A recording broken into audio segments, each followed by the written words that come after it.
نحمده ونصلي على رسوله الكريم اما بعد فاعوذ بالله من الشيطان الرجيم بسم الله الرحمن الرحيم رب اشرح لي صدري ويسر لي امري واحلل عقدة من لساني يفقهوا قولي۔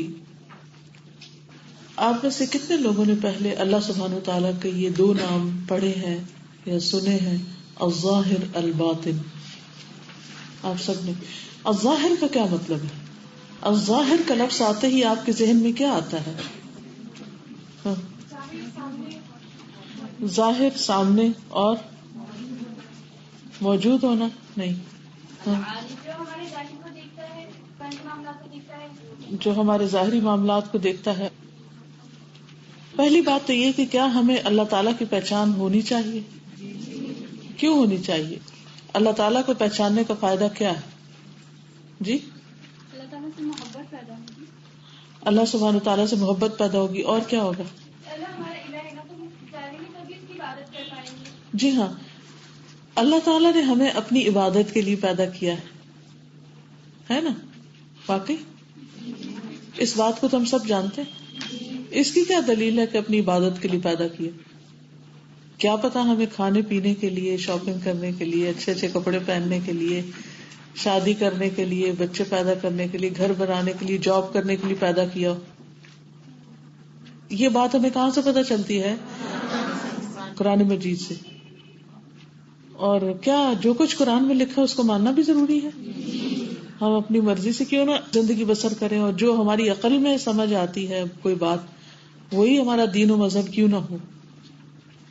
اگر ہمیں ہمارے عقل کے مطابق چھوڑ دی جائے نا تو سب کچھ تباہ ہو جائے گا، ہم ایک دوسرے کو ہی مار دیں گے۔ ہمارے جیسے کہ ہمیں نا تو ہمیں کنٹرول کرنے کے لیے، ہمیں انسان بنانے کے لیے قرآن بھیجا گیا ہے، تاکہ ہم ایک انسان ہونے کا اوکے، اچھا، اور اس طرح سے ہم لوگ اور چیزوں کے جو موجود ہوتا ہے چیزیں بناتا ہے، کسی بھی چیز کا بنانے والا اس چیز کا استعمال سکھاتا ہے، اور اس کے ذمے ہوتا ہے کہ وہ بتائے کہ وہ چیز کیوں پیدا کی گئی۔ اسی طرح اللہ تعالیٰ نے ہمیں بنایا اور اسی نے ہمیں بتایا، اور اس کا حق تھا کہ وہ ہمیں بتائے کہ ہمیں کیوں پیدا کیا اس نے۔ تو اس نے اپنی کتاب کے ذریعے ہمیں بتایا، کیونکہ وہ ہر ایک سے زبانی بات نہیں کرتا، اپنی کتاب کے ذریعے ہمیں بتایا ہے کہ میں نے تمہیں اپنی عبادت کے لیے پیدا کیا ہے۔ وما خلقت الجن والانس الا لیعبدون ما اريد منهم من رزق وما اريد ان يطعمون۔ میں تم سے کوئی رزق نہیں مانگ رہا، اور نہ میں یہ چاہتا ہوں کہ تم مجھے کچھ کھلاؤ۔ اللہ تعالیٰ کو ہم سے کچھ کھانا نہیں، کوئی ضرورت نہیں، کچھ فائدہ نہیں اٹھانا۔ اس نے اس لیے نہیں بنایا۔ انسان تو جو چیزیں بناتا ہے وہ کس لیے بناتا ہے؟ تاکہ ان سے وہ فائدہ اٹھائے۔ مثلا آپ ایک کرسی بناتے ہیں، ایک میز بناتے ہیں، یا کوئی مشین بناتے ہیں، گرائنڈر بناتے ہیں، واشنگ مشین بناتے ہیں، کوئی بھی چیز تو کس لیے بناتے ہیں؟ تاکہ وہ آپ کو فائدہ پہنچائے۔ لیکن اللہ سبحانہ تعالیٰ نے ہمیں جو پیدا کیا ہے تو اس لیے نہیں پیدا کیا کہ ہم اس کو کوئی فائدہ پہنچائے۔ اس نے ہمیں بنایا عبادت کے لیے، اس کے مطابق ہمیں جسم دیا، تبھی ہم جھک سکتے ہیں، سجدے میں جا سکتے ہیں وغیرہ وغیرہ، اور یہ ہماری ضرورت بھی بنائی۔ اس کے علاوہ بھی اس نے ہمیں آنکھ، کان، دل، دماغ دیے، اور دنیا میں جو کچھ بنائی نعمتیں، ان سے فائدہ اٹھانے کا موقع دیا۔ لیکن یہ ساری چیزیں سیکنڈری ہیں۔ اصل چیز یہ ہے کہ اللہ نے ہمیں اپنی عبادت کے لیے پیدا کیا ہے، عبادت کے لیے پیدا کیا ہے، اور اس کی عبادت کرنا ہم سب پر لازم ہے، ٹھیک ہے؟ اور عبادت کے لیے ضروری ہے کہ جس کی ہم عبادت کر رہے ہیں ہم اس کو پہچانتے ہوں، ورنہ تو ہمیں پتہ ہی نہیں کہ ہم کس کے آگے سر جھکا رہے ہیں۔ ورنہ ایک پتھر کے آگے سر جھکانا اور اللہ سبحانہ تعالیٰ کے آگے سر جھکانا برابر ہے، کیونکہ پتھر کے آگے سر جھکانے والے بھی یہ نہیں جانتے کہ وہ اس کے آگے کیوں سر جھکا رہے ہیں۔ ان کے بھی بس کچھ خیالات ہیں جن کی وہ پیروی کرتے ہیں، کچھ نام ہیں جو انہوں نے رکھ لیے ہیں، سوچتے سمجھتے کچھ بھی نہیں۔ ان کے ماں باپ ایسے ہی کرتے تھے اس لیے وہ ایسا کرتے ہیں۔ اور ہمارا حال کیا ہے کہ ہمارے ماں باپ نماز پڑھتے ہیں تو اس لیے ہم نماز پڑھتے ہیں۔ ہم کیوں مسلمان ہیں؟ کیونکہ ہمارے آبا و اجداد مسلمان ہیں۔ اس سے آگے ہمیں نہیں پتا کہ اللہ تعالیٰ کون ہے اور اس کی عبادت کیا ہے۔ تو حقیقت یہ ہے کہ ہم اپنی زندگی کا مقصد ہی پورا نہیں کر سکتے جب تک کہ ہم اپنے خالق کو، اپنے رب کو، اپنے مالک کو پہچانتے نہ ہوں. اور اس کو پہچاننے کے لیے کیا کرنا ضروری ہے؟ کیا کریں ہم؟ اس کی معرفت حاصل کریں. وہ کیسے؟ اس کے ناموں کے بارے میں، جو نام صرف نام نہیں ہے بلکہ اس کی صفات بھی ہیں. ٹھیک ہے، اس کے ہر نام کے اندر اس کی صفت، اس کے ایٹریبیوٹس ہیں. تو ان ناموں کے ذریعے، ان صفات کے ذریعے ہم اس کو پہچانیں اور پھر اس کے ساتھ ایک تعلق کو مضبوط کریں اور عبادت کا جو فریضہ ہے ہم پر، اس کو پوری طرح ادا کریں. ٹھیک ہے، تو اس لیے ان ناموں کو جاننا بے حد ضروری ہے. تو چلیے ہم اب جانتے ہیں، پہچانتے ہیں اس کو، اس کے نام الظاہر کے ذریعے. الظاہر ومن اسمائه الحسنى عز وجل الظاہر. قال اللہ تعالی هو الاول والآخر والظاہر والباطن وهو بكل شيء علیم. ومن اسمائه الحسنى، اور اللہ تعالی کے اچھے اچھے ناموں میں سے ہے الظاہر، الظاہر، اللہ جو عزت و جلال والا ہے، عز و جل، بزرگی والا ہے. قال اللہ تعالی، اللہ تعالی کا فرمان ہے، هو الاول والآخر، وہی اول ہے وہی آخر ہے. اول بلا ابتدا، آخر بلا انتہا، جس کا کوئی اینڈ ہے ہی نہیں. والظاہر، اور ظاہر بھی، والباطن، اور باطن بھی. وہ ظاہر بھی ہے اور باطن بھی، وہ اول بھی ہے وہ آخر بھی، وہ العلی بھی ہے اور القریب بھی ہے. ہمارے انتہائی قریب ہے لیکن وہ انتہائی بلند ہے، بلند ترین مقام پر ہے. تو اس طرح کی صفات بیک وقت کسی اور کے اندر نہیں ہو سکتی. مثلا آپ ایک وقت میں ظاہر ہو سکتی ہیں یا باطن ہو سکتی، سامنے ہو سکتی ہیں یا چھپی بھی ہو سکتی، اکٹھی نہیں ہو سکتی. اسی طرح کسی بھی چیز میں آپ اول ہو سکتی یا آخر ہو سکتی، اول و آخر نہیں ہو سکتی.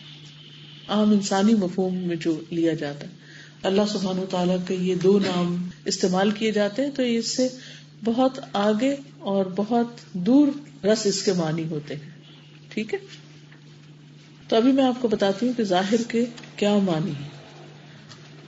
اللہ تبارک و تعالی هو الاول، وہی اول ہے، والآخر، وہی آخر ہے، والظاہر، اور وہ ظاہر بھی ہے، والباطن، اور باطن بھی، وہو بکل شیء علیم، اور وہ ہر چیز کو خوب جاننے والا ہے، خوب خوب جانتا ہے، کوئی چیز اس سے چھپی ہوئی نہیں.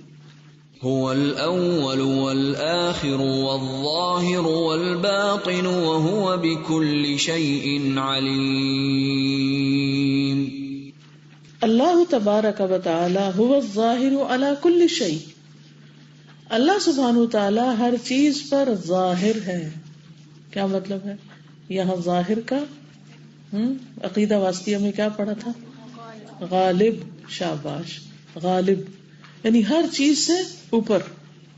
تو ظاہر کا کیا معنی ہے؟ ظاہر کا معنی یہ نہیں کہ وہ سامنے نظر آ رہا ہے. ظاہر کا اصل معنی کیا ہے؟ غالب. غالب هو الظاہر علی کل شیء، جو ہر چیز پر غالب ہے. العالی، بلند ہے، فوق کل شیء، ہر چیز پر. الظاہر القادر، ایسا ظاہر جو قدرت رکھتا ہے. الذی ظہر فوق کل شیء، جو ہر چیز پر قادر ہے. تو ظاہر بمعنی غالب، ظاہر بمعنی قادر ہے. ٹھیک ہے، یاد رہے گا. ظاہر کا مطلب وہ نہیں جیسے ہم سورج چاند کے لیے استعمال کریں کہ سورج ظاہر ہو گیا اور آج بادل ہیں کراچی میں تو اس لیے وہ ظاہر نہیں ہوا، وہ چھپا ہوا باطن ہے. اللہ سبحانہ وتعالی لیس کمثلہ شیء، جب اس کے بارے میں جانتے اور پڑھتے اور سیکھتے ہیں تو اسے انسانوں جیسی یا آبجیکٹس یا کریشن کے ساتھ مثال نہیں دیتے. بلا تعطیل، بلا تمثیل، بلا تکییف. یس، تو ظاہر کا لفظ آتے ہی کیا دل میں آنا چاہیے کہ وہ ہر چیز پر پوری قدرت رکھتا ہے، ہر چیز پہ بلند ہے، ہر چیز پر غالب ہے. ٹھیک ہے. وَهُوَ سُبْحَانَهُ الظَّاهِرُ الَّذِي ظَهَرَ بِالدَّلَائِلِ الدَّالَّةِ عَلَيْهِ وَأَفْعَالِهِ الْمُؤَدِّيَةِ إِلَى الْعِلْمِ بِهِ وَمَعْرِفَتِهِ فِي الظَّاهِرِ. وَهُوَ سُبْحَانَهُ، اور اللہ سبحانہ وتعالی، الظاہر ایسا ظاہر ہے، الذی ظہر بالدلائل، جو ظاہر ہے کس کے ذریعے؟ دلائل کے ذریعے. یعنی ہر طرف سے جو کائنات میں بکھرے ہوئے دلائل ہیں، نشانیاں ہیں، ان کے ذریعے ہم اللہ تعالی کو پہچانتے ہیں. اس معنی میں ظاہر ہے، اپنے وجود کے اعتبار سے نہیں، اپنی صفات کے اعتبار سے ظاہر ہے. الدالۃ علیہ، جو اس پر دلیل ہے. وَأَفْعَالِهِ، اور اپنے افعال، اپنے کاموں کی وجہ سے. اللہ کے کام کون کون سے ہیں؟ مثلا کوئی فعلی صفت پتہ ہے اللہ تعالیٰ؟ اس نے سورج چاند بنائے، یہ بنانا کیا ہے؟ اس کا فعل. اور زندگی دیتا ہے، موت دیتا ہے، اس کا فعل ہے. رزق دیتا ہے، ٹھیک ہے. اور شفا دیتا ہے، یہ سب اس کے افعال ہیں. ٹھیک ہے. سمجھ آ رہی نہیں آ رہی؟ آ رہی تو ہاں کریں، نہیں آ رہی تو نہ کریں. اصل میں یہ ظاہر کے جو اردو کے ایک ہی معنی نا، اس سے کہیں زیادہ وسعت ہے اس معنی کے اندر، تو اس لیے اس کو دل میں بٹھانا آسان نہیں، مشکل ہے تھوڑا سا، کیونکہ وہ ہمارا مائنڈ رجسٹر ہی نہیں کرتا کہ اچھا ظاہر کا یہ معنی بھی ہو سکتا ہے. ہم پلٹ پلٹ کے کس پہ جاتے ہیں؟ وہ نظر آ رہا ہے، تو وہ نظر خود نہیں آ رہا اپنے وجود کے ساتھ، بلکہ اپنی صفات سے ظاہر ہے، وہ دلائل سے واضح ہے. یعنی دلائل کے ذریعے ہمیں اس کا پتہ چلتا ہے کہ وہ ہے. یعنی سورج، چاند، ستارے، ان کا پیدا کرنا اس بات کی نشانی ہے، علامت ہے کہ وہ ہے. ٹھیک ہے. وَأَفْعَالِهِ الْمُؤَدِّيَةِ إِلَى الْعِلْمِ بِهِ، اور اس کے افعال جو ہمیں لے جاتے ہیں یا ہماری توجیہ کرتے ہیں اس کے بارے میں علم پر. وَمَعْرِفَتُهُ فِي الظَّاهِرِ، اور اس کی معرفت ظاہر میں، یعنی اس کی پہچان کرواتے ہیں اس کے افعال. وَهُوَ سُبْحَانَهُ الظَّاهِرُ الْقَوِيُّ، اور وہ اللہ سبحانہ وتعالی ظاہر جو قوت رکھتا ہے. الذی ظہر وغلب وقہر، تو ظاہر کے ایک معنی کیا ہے؟ قوی، قوت والا، غالب. غالب کا معنی کیا ہوتا ہے؟ جو وکٹر ہو. وکٹر کس کو کہتے ہیں؟ جو فتح یاب ہو. ٹھیک ہے. تو ظاہر کا مطلب یہ ہے کہ وہ سب اس کے آگے بے بس ہے، وہ ہر چیز پر پورا کنٹرول رکھتا ہے، وہ اصل میں غالب ہے. ٹھیک ہے. الذی ظہر وغلب وقہر، وہ جو ظاہر ہے، وہ جو قوی ہے، وہ جو غالب ہے، وہ جو تسلط رکھتا ہے. قہر ہوتا ہے تسلط. جمیع المخلوقات، کس پر؟ جمیع المخلوقات، ساری مخلوقات پر. فی العالم العلوی و فی العالم السفلی، عالم بالا میں بھی اور عالم سفلی میں بھی، یعنی دنیا میں بھی، آسمان و زمین پر، یہ مطلب ہے. وَهُوَ سُبْحَانَهُ الظَّاهِرُ الْقَادِرُ، اور وہ اللہ سبحانہ وتعالی ظاہر قادر ہے، یعنی اب قادر کے معنوں میں. الذی ظہر فوق کل شیء، جو ہر چیز پر قدرت رکھتا ہے. فلا یعلوہ سبحانہ شیء من مخلوقاتہ ابدا، تو نہیں بلند ہو سکتی اس پر یا غالب آ سکتی اس پر، سبحانہ اللہ سبحانہ وتعالی پر، شیء کوئی بھی چیز، من مخلوقاتہ اس کی مخلوقات میں سے، ابداً کبھی بھی. مخلوقات میں سے سب سے بڑی مخلوق کون سی؟ نو، اللہ اکبر. دوبارہ پڑھانا چاہیے عقیدہ.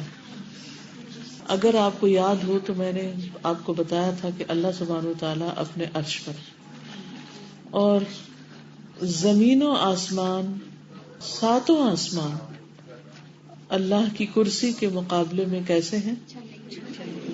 ایک چھوٹے سے چھلے کی طرح. اور کرسی کیا ہے؟ اللہ سبحانہ وتعالی کا فٹ اسٹول. اور اللہ کی کرسی عرش کے مقابلے میں کیسی؟ جیسے ایک چھلا، اسی طرح چھوٹا. تو مخلوقات میں سب سے بڑی مخلوق کیا ہے؟ عرش ہے، اور وہ عرش کے اوپر ہے. ٹھیک ہے. اللہ سبحانہ وتعالیٰ نے عرش بنایا، قلم بنایا، انسان کو بنایا، یعنی اللہ تعالیٰ نے خود عرش کریٹ کیا ہے. ٹھیک ہے. اور جب آسمان اور زمین نہیں تھے تو قرآن مجید میں آتا ہے وَكَانَ عَرْشُهُ عَلَى الْمَاءِ، اس کا عرش پانی پر تھا. یعنی جو کچھ بھی وہ چیز تھی وہ ایک طرح سے لیکوڈ تھی یا پانی کی طرح تھی. پانی اس ٹرو سینس میں جیسے یہ پانی ہے یا کوئی اور مایا لیکوڈ. اچھا، اتنی بڑی چیز، اتنی ہیوج، وہ اللہ سبحانہ وتعالیٰ پر غالب نہیں آ سکتی. کوئی چیز بھی اللہ تعالیٰ کے اوپر نہیں ہے. ٹھیک ہے، سمجھ آئی؟ کوئی چیز بھی اس کے اوپر نہیں. جب کہتے ہیں نا اللہ تعالیٰ آسمان دنیا پر آتے ہیں، کب آتے ہیں؟ سحری کے وقت، رات کے پچھلے پہر. اور کیا کہتے ہیں؟ ہے کوئی جو مجھ سے مانگے تو میں اسے عطا کر دوں. اپنے ہاتھ پھیلاتے ہیں اور ہمیں پکارتے ہیں. ہم کیا کرتے ہیں؟ جواب دیتے ہیں. سو رہے ہوتے ہیں، اور اگر آنکھ کھلے بھی تو کیا کرتے ہیں؟ ذکر نہیں کرتے. تو اس وقت کیا کرنا چاہیے؟ اللہ کو پکارنا چاہیے. اور جو بھی ہماری زندگی میں کوئی مشکلات ہیں، کوئی پریشانیاں ہیں، دکھ ہیں، غم ہیں، مصیبتیں ہیں، ان سب کے دور کرنے کے لیے وہ بہترین وقت ہے. اللہ تعالیٰ فرماتے ہیں کوئی جو مجھ سے مانگے تو میں اسے دوں. اور اللہ تعالیٰ اپنے دونوں ہاتھ پھیلاتے ہیں. ہے کوئی جو مجھ سے بخشش مانگے تو میں اسے بخش دوں. ہم سب کے لیے ضروری ہے نا بخشش بھی. تو بہرحال اللہ سبحانہ وتعالیٰ جب آسمان دنیا پر آتے ہیں تو اس کا یہ مطلب نہیں کہ باقی آسمان اس پر سایہ کر لیتے ہیں. ٹھیک ہے. کوئی چیز اس کے اوپر نہیں آ سکتی. ظاہر کے معنوں میں آپ کو یہ اچھی طرح یاد ہونی چاہیے. اسی طرح اللہ سبحانہ وتعالیٰ اپنی مخلوق میں سے کسی مخلوق کے اندر نہیں گھستا. کچھ لوگ کہتے ہیں نا کہ انا الحق، کہ میں ہی حق ہوں، اللہ تعالیٰ میرے اندر ہے. اللہ تعالیٰ کسی کے اندر داخل نہیں ہوتا. کوئی چیز اس کے اوپر حاوی نہیں ہو سکتی، کوئی چیز اس کو ہرا نہیں سکتی، کوئی چیز اللہ تعالیٰ پر کنٹرول نہیں رکھتی. یہ جاننا کیوں ضروری ہے؟ آپ سوچ رہے ہوں گے کہ یہ اتنی کمپلیکیٹڈ باتیں کس لیے ہمیں پڑھائی جا رہی ہیں، اور یہ جاننا کیا ضروری ہے؟ ہم سیدھے سادے مسلمان اچھے. ہمیں لگتا ہے نا کہ کوئی ہمارے خلاف کچھ کر رہا ہے تو پھر ڈر لگنے لگتا ہے، لیکن جب پتا ہو ہاں، اتنا بڑا ہے تو پھر وہ کنٹرول کر. اچھی بات ہے جب ہمیں یہ پتا چلے کہ کوئی ہمارے خلاف پلاٹنگ کر رہا ہے، کچھ سازش کر رہا ہے، یا کوئی ہمارا دشمن ہے، تو ہمارے اندر ایک خوف سا آنے لگتا ہے. لیکن اللہ سبحانہ وتعالیٰ کیا فرماتے ہیں کہ میرا بندہ جب تک مجھے یاد کرتا ہے میں اس کے ساتھ ہوتا ہوں. تو جو ہی ہمیں یہ خیال آئے کہ اللہ ہمارے ساتھ ہے، جیسے نبی صلی اللہ علیہ وسلم کو کہاں یہ خیال آیا تھا؟ غار حرا میں، غار ثور میں، جب حضرت ابوبکر گھبرا گئے تھے کہ دشمن سامنے نظر آ رہے ہیں، یعنی وہ اگر سامنے دیکھے تو ہم پکڑے جائیں گے، بالکل دشمن قریب پہنچے. تو نبی صلی اللہ علیہ وسلم نے اس وقت اتنے ریلیکسڈ انداز میں فرمایا کیا؟ لا تحزن ان اللہ معنا. جب کسی کو یہ یقین ہو جائے کہ لا تحزن ان اللہ معنا، کہ اللہ ہمارے ساتھ ہے، تو پھر کیا ہوتا ہے؟ خوف ختم ہو جاتا ہے نا، کہ ہمارے ساتھ اللہ ہے، اور اللہ وہ ذات ہے، وہ ہستی ہے کہ جس پر کوئی غالب آ نہیں سکتا، جسے کوئی کنٹرول کر نہیں سکتا، جسے کوئی ہرا نہیں سکتا، جس پر کوئی تسلط نہیں کر سکتا. وہی سب کو کنٹرول کرتا ہے، وہ سب پر غالب ہے، وہ سب پہ حاوی ہے. تو ڈر نکل جائے گا نا. کیا خیال ہے؟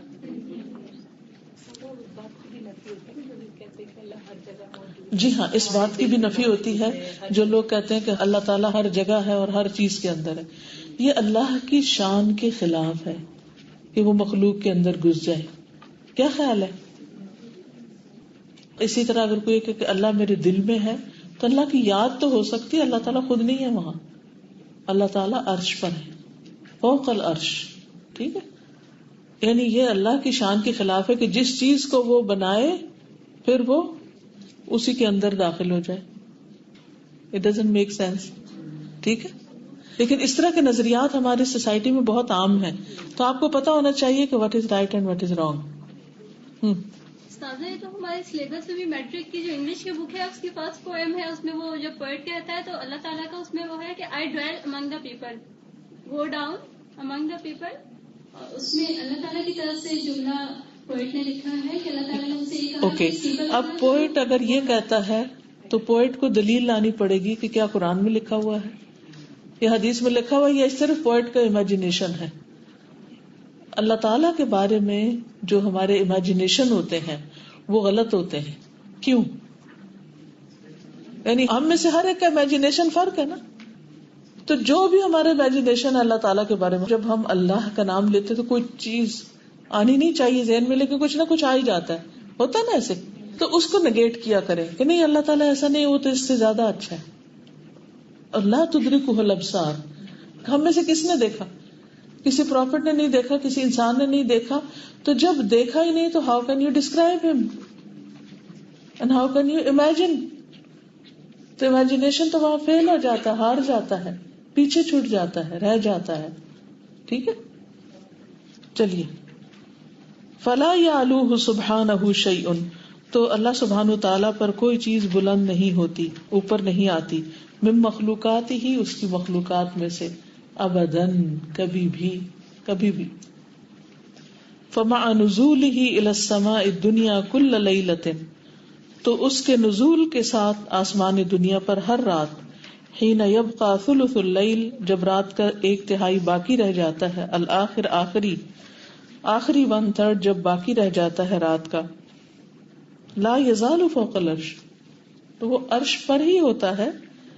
لا یکون عز وجل تحت المخلوقات ابدا, اللہ تعالیٰ مخلوقات کے انڈر کبھی بھی نہیں آئے, وہ ان پر غالب ہیں, ان کے اوپر ہیں. ولا تکون المخلوقات والسماوات محیطۃ بہ ابدا, ولا تکون, اور نہیں ہوتی, المخلوقات, مخلوقات اس کی کریشن, والسماوات, اور آسمان, محیطۃ بہ, اس کو گھیرنے والے, ابداً, کبھی بھی. یعنی کوئی چیز اللہ تعالیٰ کو گھیر نہیں سکتی. اگر ہم کہیں کہ ہاں گھیر سکتی ہے تو اس میں کیا غلط بات ہے؟ What's wrong with this sentence? اس میں غلط کیا ہے کہ اگر ہم کہیں کہ ہوا نے اللہ کو گھیرا ہوا ہے, نعوذ باللہ, یہ اسٹیٹمنٹ کیوں غلط ہے؟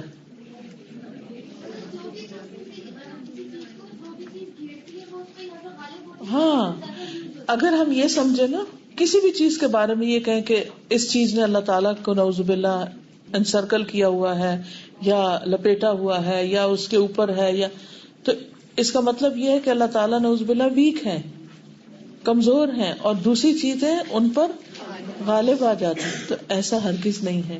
کوئی چیز اللہ تعالیٰ پر غالب نہیں آ سکتی, کوئی چیز اللہ تعالیٰ کا احاطہ نہیں کر سکتی. اس لیے یہ جاننا, یہ سمجھنا بے حد ضروری ہے. کیا یہ اتنی بات سمجھ آ گئی سب کو؟ الحمدللہ. کوئی بھی چیز اس کا احاطہ کر ہی نہیں سکتی, کوئی چیز اس سے بڑی ہے ہی نہیں. جب کوئی چیز بڑی ہوتی ہے, زیادہ طاقتور ہوتی ہے, قوت والی ہوتی ہے, تو وہ اپنے سے کمزور کو گھیر لیتی ہے, اپنے سے کمزور پر غالب آ جاتی, اپنے سے کمزور کو نیچا کر دیتی. تو اللہ سبحانہ تعالیٰ کو کوئی بھی چیز نیچے نہیں کر سکتی. ٹھیک ہے, سمپل سی بات ہے. تو جب وہ آسمان دنیا پر آتے ہیں تو اس کی کیفیت ہمیں نہیں معلوم, لیکن بہرحال وہ اپنے عرش پر بھی ہوتے ہیں. یہ اصل میں ہمیں بتانے کے لیے کہ اللہ تعالیٰ تمہارے قریب ہے, ہماری عزت افزائی کے لیے, ہمیں موٹیویٹ کرنے کے لیے کہ ہم بھی اس وقت اٹھیں اور اللہ کو یاد کریں. فَهُوَ الْعَلِيُّ الْأَعْلَى الظَّاهِرُ الَّذِي لَيْسَ فَوْقَهُ شَيْءٌ الْمُحِيطُ بِكُلِّ شَيْءٍ الْعَلِيُّ فِي دُنُوِّهِ الْقَرِيبُ فِي عُلُوِّهِ. فَهُوَ الْعَلِيُّ الْأَعْلَى, وہ کون ہے؟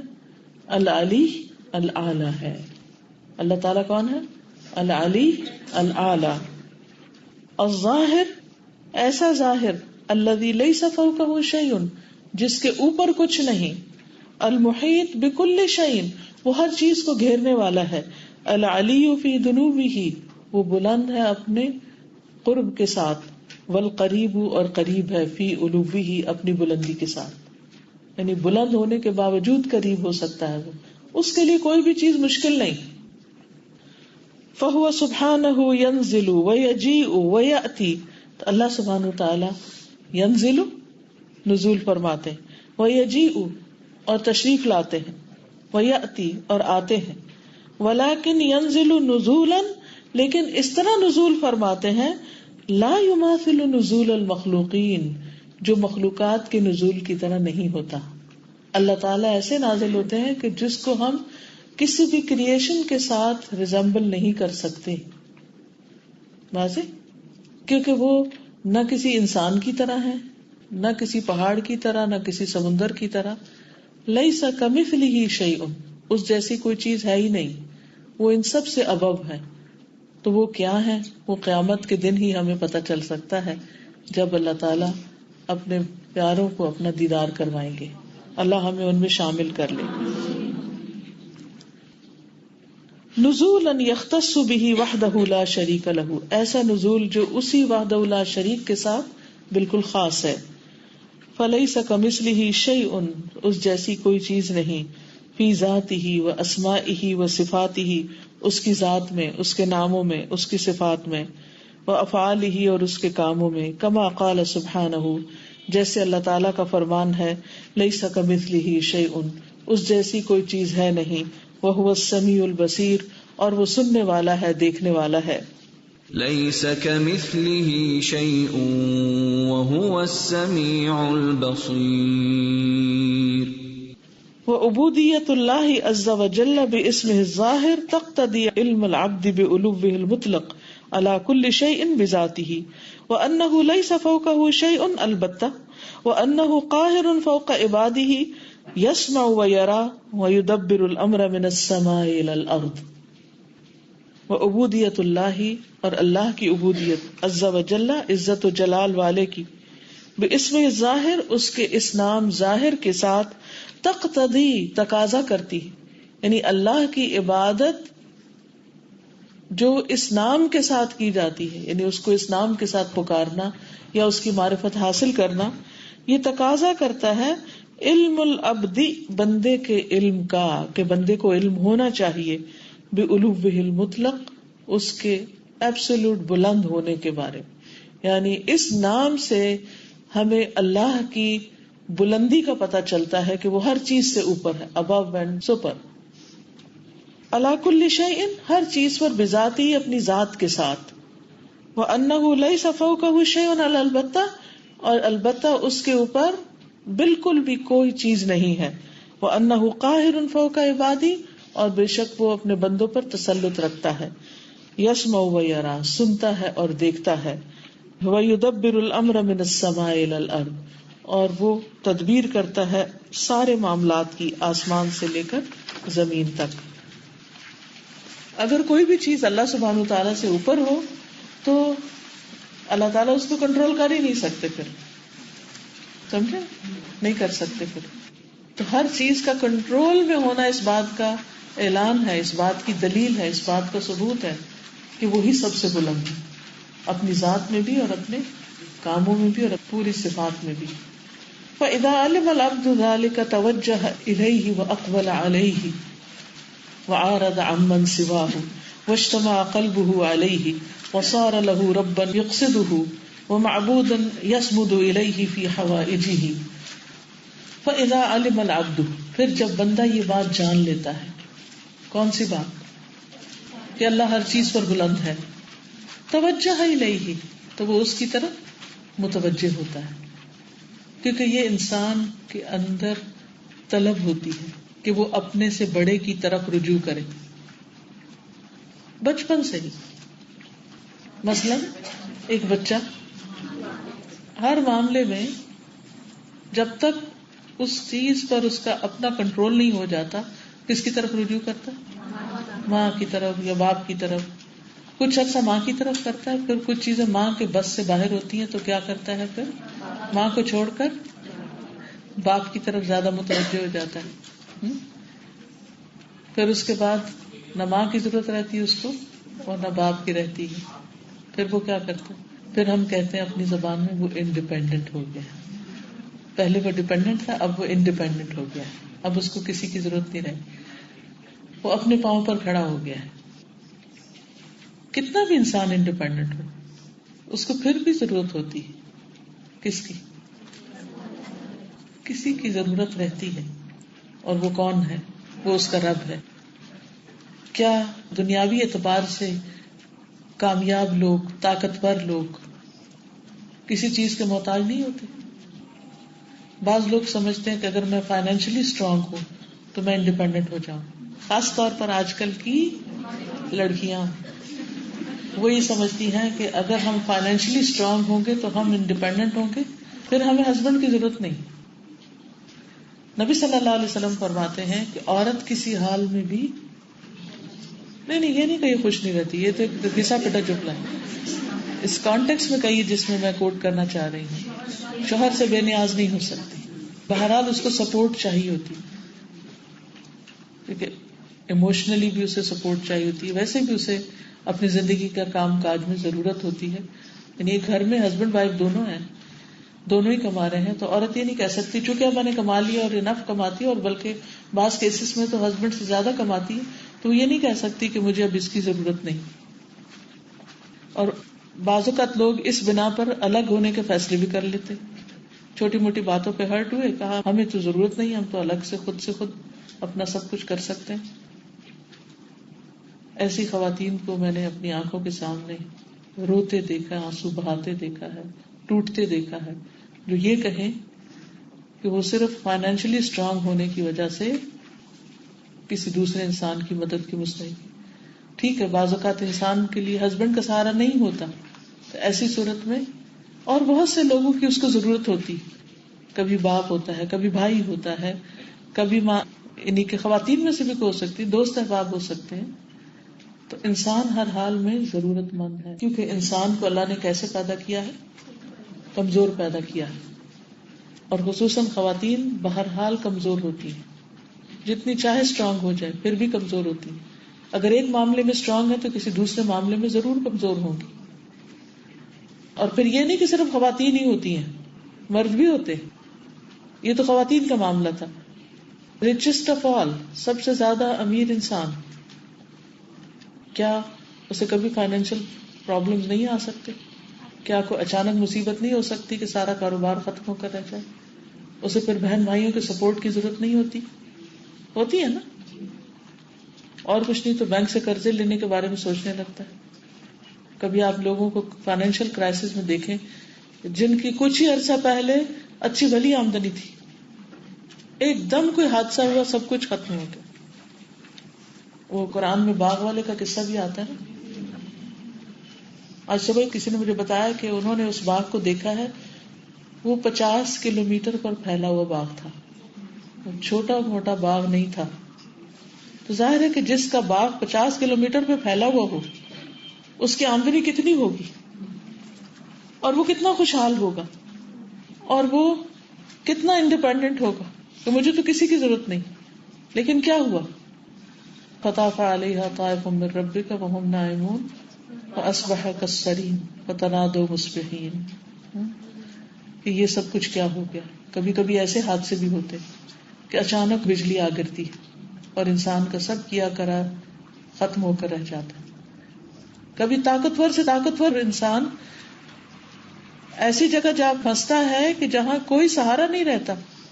کسی کشتی میں بیٹھا تو وہ ڈوبنے لگی ہے، یا ایئر ایشیا میں بیٹھا ہے تو اسے بجلی اسٹرائک کر جاتی، یا کسی اور ایسی جگہ پر ہے جہاں اس کے لیے اچانک کوئی آفت آ جاتی ہے، ساری ٹیکنالوجی فیل ہو جاتی، ساری طاقتیں فیل ہو جاتی، سب کچھ ختم ہو جاتا. تو یہ جو دنیا میں مختلف واقعات، حالات ہم چاروں طرف ہر روز اپنی آنکھوں سے دیکھتے رہتے ہیں، سنتے رہتے ہیں اپنے کانوں سے. کسی مجلس میں بیٹھ جاؤ، آپ کو لوگ انیوژل واقعات سناتے رہیں گے انسانوں کی بے بسی کے. کبھی ایسا بھی ہوتا ہے کہ بہت سارے بچے ہیں لیکن انسان اچانک ایسی جگہ جا فوت ہوتا ہے کہ کوئی ایک بھی نہیں پہنچ سکتا. کبھی وہ اس کی آنکھوں کے سامنے ہی ایک کے بعد ایک سب دنیا سے چلے جاتے ہیں. یہ ساری مثالیں کیا بتاتی ہیں؟ کس بات کی دلیل اور کس بات کی گواہی؟ کہ انسان کمزور ہے، انسان غالب نہیں ہے، انسان القوی القادر نہیں ہے، وہ اللہ ہی ہے. اس لیے جو شخص اس بات کا علم حاصل کر لے گا اور اللہ تعالیٰ کی صفت پر ایمان لے آئے گا اور اس پر پورا یقین رکھے گا تو پھر نتیجہ کیا ہوگا اس کا؟ اذا علم العبد توجہ الیہ، اس کی ساری توجہ کس کی طرف ہو جائے گی؟ اللہ تعالی کی طرف. واقبل علیہ، اور وہ متوجہ ہو جائے گا اس کی طرف. وعارض عمن سواہ، اور وہ منہ پھیر لے گا اس کے علاوہ جو بھی کوئی ہوگا. واجتمع قلبہ علیہ، اور اس کا دل اس پر جم جائے گا. وصار لہ ربا یقصدہ، اور ہوگا اس کا رب جس کی طرف وہ ارادہ کرے گا. ومعبودا، اور ایسا معبود یصمد الیہ فی حوائجہ، وہ اپنی حاجتوں میں جس کی طرف رجوع کرے گا. اللہ سبحانہ وتعالیٰ کا ایک نام الصمد ہے نا، تو الصمد کون ہوتا ہے؟ بے نیاز، جسے کسی کی ضرورت نہ ہو اور سب ضرورت مند اس کی طرف رجوع کرتے ہو اپنی ضرورتوں میں. انسان کتنا بھی غیرت مند ہو، خوددار ہو، کچھ بھی ہو، انڈیپینڈنٹ ہو، لیکن وہ ہر حال حقیقت میں محتاج ہے اور اس کو اپنے رب کی ضرورت رہتی ہے. اس لیے تکبر انسان کو بالکل بھی زیبا نہیں کہ وہ اپنے آپ کو بڑی چیز سمجھے. خلاصہ ساری گفتگو کا یہی ہے کہ انسان اپنے رب کا محتاج ہے، انسان کمزور ہے، انسان کو کسی بھی چیز پر مان نہیں ہونا چاہیے، کسی بھی چیز پر بھروسہ نہیں ہونا چاہیے سوائے اپنے رب کے. کسی بھی کوالٹی، کسی بھی مٹیریل چیز کے ہونے، انسانوں کے گروہ کے ہونے اور بہت سے مددگار اور سپورٹرز ہونے کے باوجود، دنیا میں بڑا نام اور شہرت ہونے کے باوجود، انسان کو ان میں سے کسی ایک چیز پر بھی بھروسہ نہیں کرنا چاہیے. بھروسہ اللہ کی ذات پر ہونا چاہیے. انسان کے اندر عموماً تکبر کس وجہ سے آتا ہے؟ تکبر کی وجوہات بتائیے.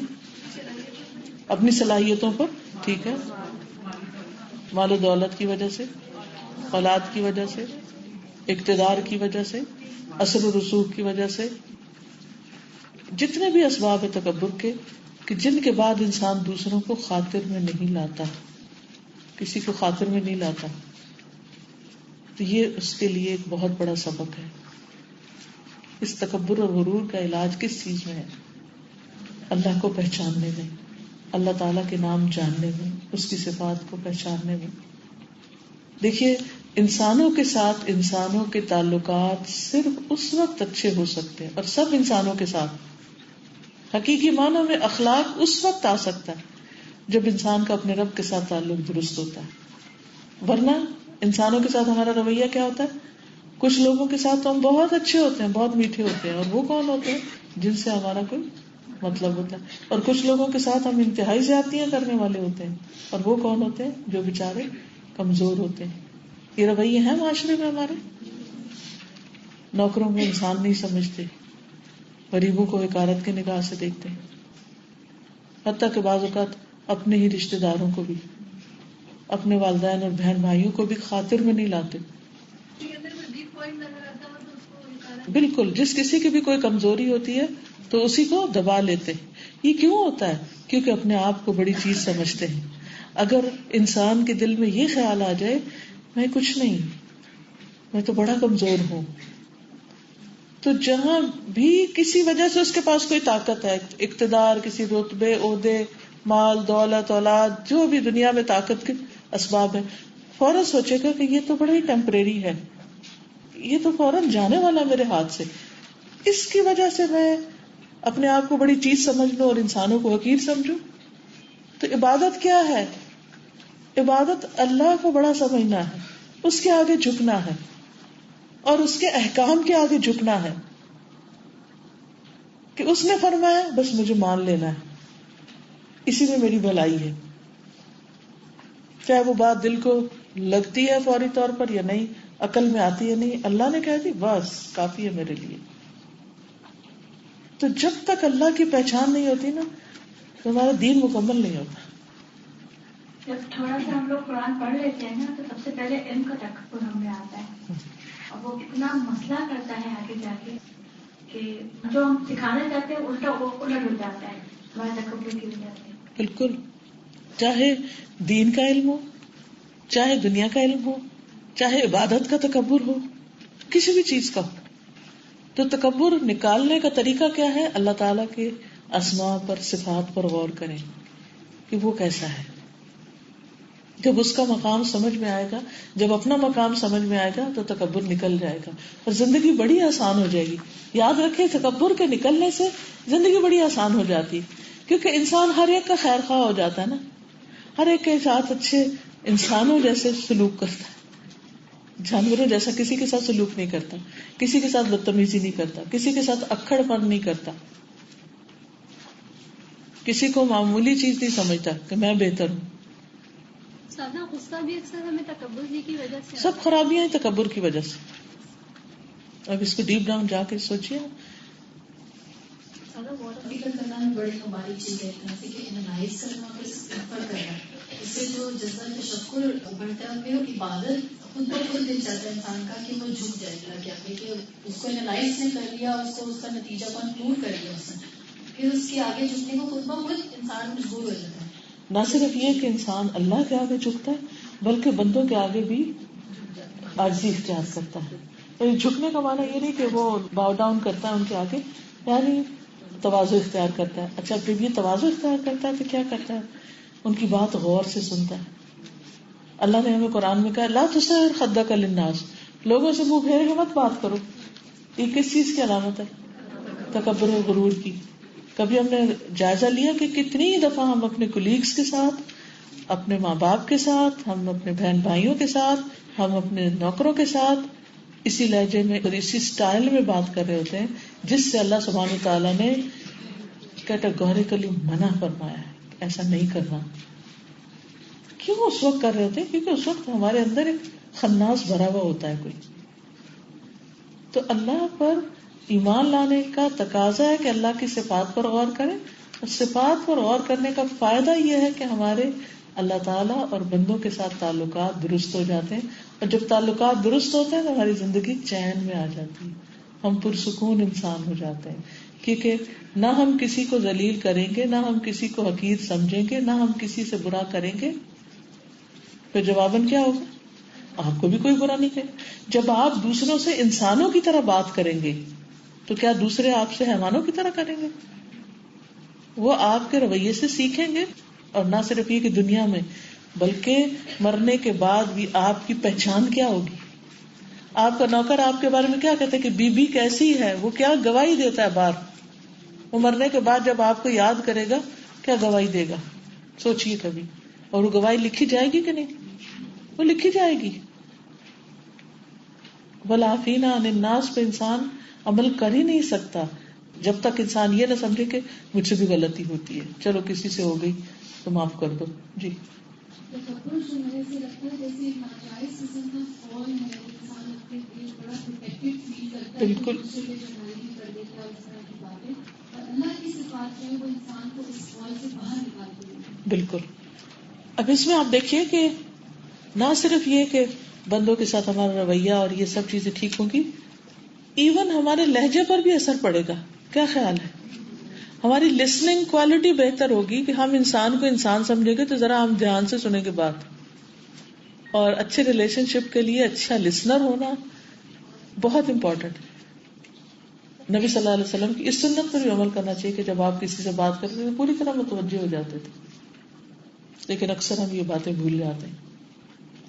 فَإِذَا اسْتَقَرَّ ذَلِكَ فِي قَلْبِهِ، پھر جب یہ چیز اس کے دل میں قرار پکڑ جائے، جم جائے. استقرہ کا کیا مطلب؟ ٹھکانہ بنا لے.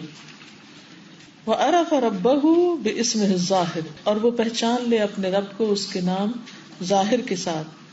استقامت لہو عبودیتہ، تو جم جاتا ہے یا جم جاتی ہے اس کے لیے اس کی عبودیت، یعنی انسان پھر پوری طرح جم کر اللہ کی عبادت کرتا ہے. وَصَارَ لَهُ مَوْئِلًا يَلْجَأُ إِلَيْهِ، اور ہو جاتا ہے اس کے لیے ایک پناہ گاہ جس کی طرف وہ پناہ لیتا ہے. وَمَلَاذًا يَفِرُّ إِلَيْهِ، اور ایک شیلٹر جس کی طرف وہ بھاگتا ہے، یعنی ہر مشکل میں پھر اسی کی طرف وہ دوڑنے لگتا ہے. فَيَا سَعَادَةَ مَنْ آثَرَ رِضَاهُ وَحْدَهُ، تو اے سعادت اس کی جو ایک اکیلے اسی کی رضا کو سب پر فضیلت دے، ترجیح دے. وَتَوَكَّلَ عَلَيْهِ وَحْدَهُ، اور اس اکیلے پر ہی توکل کرے. واستغنا به عمن سواہ، اور اس کے سوا جتنے بھی ہیں ان سب سے بے نیاز ہو جائے. فاصلح له غیبک، تو اصلاح کر لو اس کے لیے. کس کے لیے؟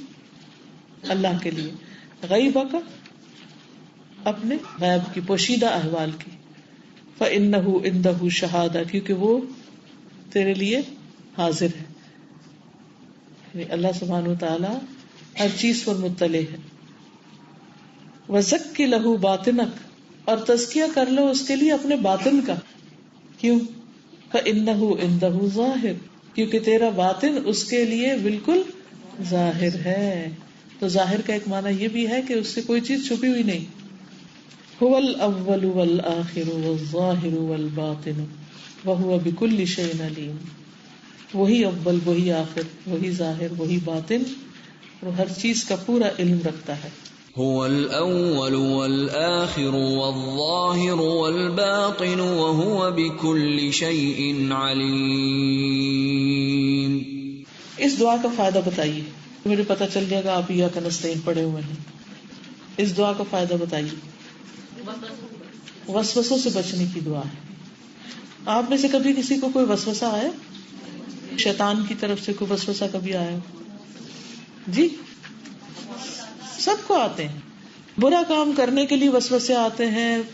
اللہ سبحانہ تعالیٰ کے بارے میں کبھی وسوسے ڈالنے لگتا ہے، کبھی دین کے بارے میں ہمارے ذہن میں کوئی خیال ڈالتا ہے، اور پہلے وہ وسوسہ ہوتا ہے، پھر اگر ہم اس کا علاج نہیں کرتے تو وہ کرتے کرتے کیا بننے لگتا ہے؟ حقیقت بننے لگتا ہے، اور پھر وہ ہمارا عمل بن جاتا ہے.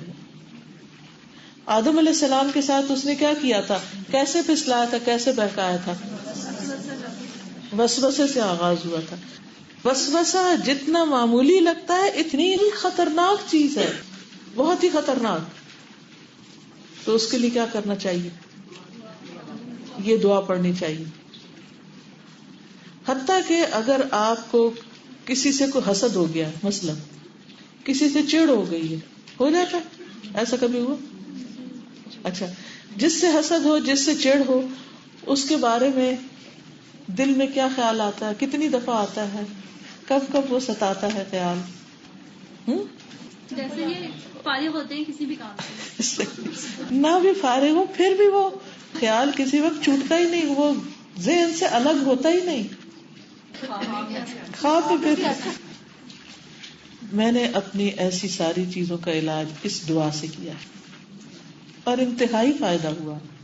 جس چیز نے بھی ستایا، دل کو بے چین کیا، ٹھیک ہے، اچھا ہم اس کو برا بھی نہیں کہتے، کچھ بے چینیوں کو ہم پالتے ہیں، عزیز رکھتے ہیں، اس خیال کو ہم بھلانا ہی نہیں چاہتے، خود بھی نہیں چھوڑنا چاہتے.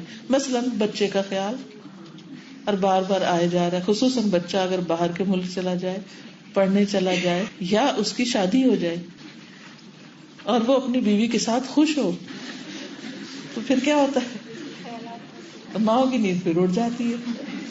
پہلے بھی اڑی ہوئی تھی، جب شادی نہیں ہو رہی تھی ہوگی، پھر دوبارہ اڑ گئی. تو ایسی کوئی بھی چیز جو آپ کو ستائے، کسی کی یاد ستائے، ٹھیک ہے، یہ بھی تو ایک مصیبت ہے. کیا خیال ہے نا؟ کیونکہ اب دیکھیں، ہم نے تو نماز پڑھنی ہے اور نماز میں اللہ کو یاد کرنا ہے. اب مشکل یہ کہ بار بار اس کی یاد آ جا رہی ہے. اب بظاہر دیکھنے میں کوئی برائی نہیں ہے کہ آخر ہم انسان ہیں، ہمیں انسانوں سے محبت ہوتی ہے اور ہمیں ان کی یاد بار بار آتی چلی جاتی ہے، خصوصاً جو ہم پر بڑے مہربان ہوتے ہیں، ان کی یاد ستاتی.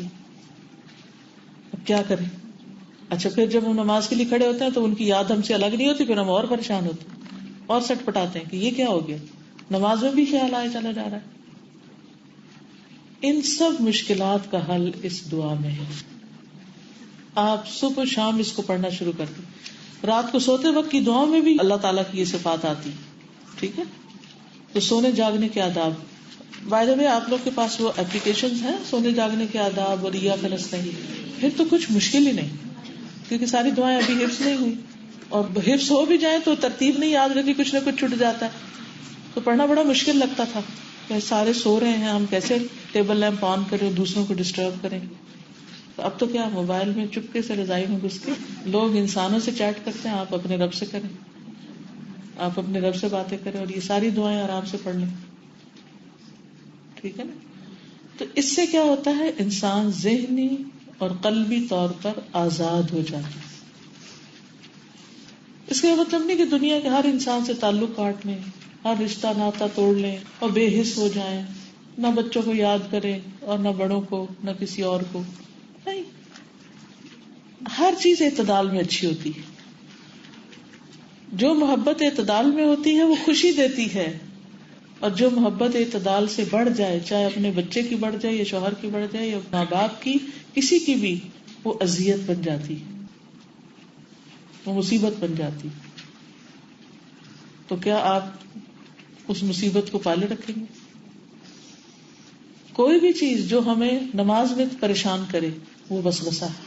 یعنی وسوسہ اگر نہیں پہچانا جاتا تو نماز میں اپنے دل کی حالت کا جائزہ لے لیں, کیونکہ نماز ایک آئینہ ہے نا, وہ ہمیں بتا دیتی ہے کہ ہماری ایمانی اسٹیٹ کیا ہے.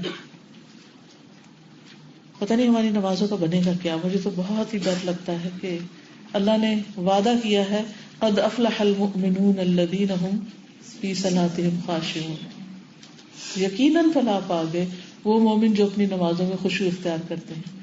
لیکن ہماری نمازیں کیا واقعی خشوع والی ہیں؟ پڑھ کے بھی پریشانی ہوتی ہے کہ اللہ پھر کریں کیا, یہ 100 کام ہیں, 100 پریشانیاں, کبھی ایک خیال ستا رہا ہے, کبھی دوسرا. لیکن اس وقت انسان یہ سوچے کہ یہ نماز میں سوچنے سے اس وقت حل تو کوئی نہیں, اس وقت تو میں کوئی کام کر نہیں سکتی, تو اس کو بعد کے لیے. لیکن خود اپنے دل پر بھی قابو نہیں پا سکتے ہم, اس کے لیے ہمیں کس کی ضرورت ہوتی ہے؟ اللہ سبحانہ تعالیٰ کی. اور جب اللہ سبحانہ تعالیٰ کی ضرورت ہے تو پھر کیا کریں؟ اس کو پکاریں. وَلِلَّهِ الْأَسْمَاءُ الْحُسْنَى فَادْعُوهُ بِهَا, اللہ کے ہیں اچھے اچھے نام, اسے ان ناموں کے ساتھ پکارو. یہ کس نے کہا؟ خود اللہ تعالیٰ نے. تو اس لیے آپ اللہ تعالیٰ کو پکارتے رہیں ان ناموں کے ساتھ. اور مختلف مواقع پر جو دعائیں مانگنے کے لیے نبی صلی اللہ علیہ وسلم کی سنت ہے وہ سب سے بہترین, کیونکہ ایسا تو نہیں ہو سکتا کہ نبی صلی اللہ علیہ وسلم نے اللہ تعالیٰ کے احکامات پر عمل نہ کیا ہو, نہیں ہو سکتا نا. چلیے آگے چلیں. الباطن, کیونکہ یہ پیئر میں ہے نا, الظاہر جانے تو الباطن کو جاننا ضروری ہے, کیونکہ اس سے زیادہ سمجھ آئے گی. اور پھر یہ کتنی خوشی کی بات ہے, خوش قسمتی کی بات ہے ہماری کہ اللہ تعالیٰ نے اپنے نام خود ہمیں بتا دی, اپنی پہچان خود کرا دی.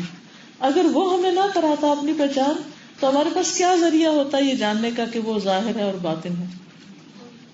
کوئی ذریعہ نہ ہوتا. تو اس پر بھی شکر ادا کرنا چاہیے. اور یاد رکھیں, جس علم پر, جس نعمت پر, نیکی کے جس موقع پر آپ اللہ تعالیٰ کا شکر ادا کریں گے, اللہ تعالیٰ وہ مواقع آپ کو مزید عطا فرمائے گا. وَمِنْ أَسْمَائِهِ الْحُسْنَى عَزَّ وَجَلَّ الْبَاطِنُ, اور اللہ تعالیٰ کے اچھے اچھے ناموں میں سے ایک نام الباطن ہے. قال اللہ تعالی هو الأول والآخر والظاہر والباطن وهو بكل شيء علیم. هو الأول والآخر والظاهر والباطن وهو بكل شيء عليم. اللہ تبارک و تعالی هو الباطن, اللہ تبارک و تعالی وہی الباطن ہے. المحتجب, چھپا ہوا, حجاب والا. ان ابصار الخلق, مخلوق کی نگاہوں سے.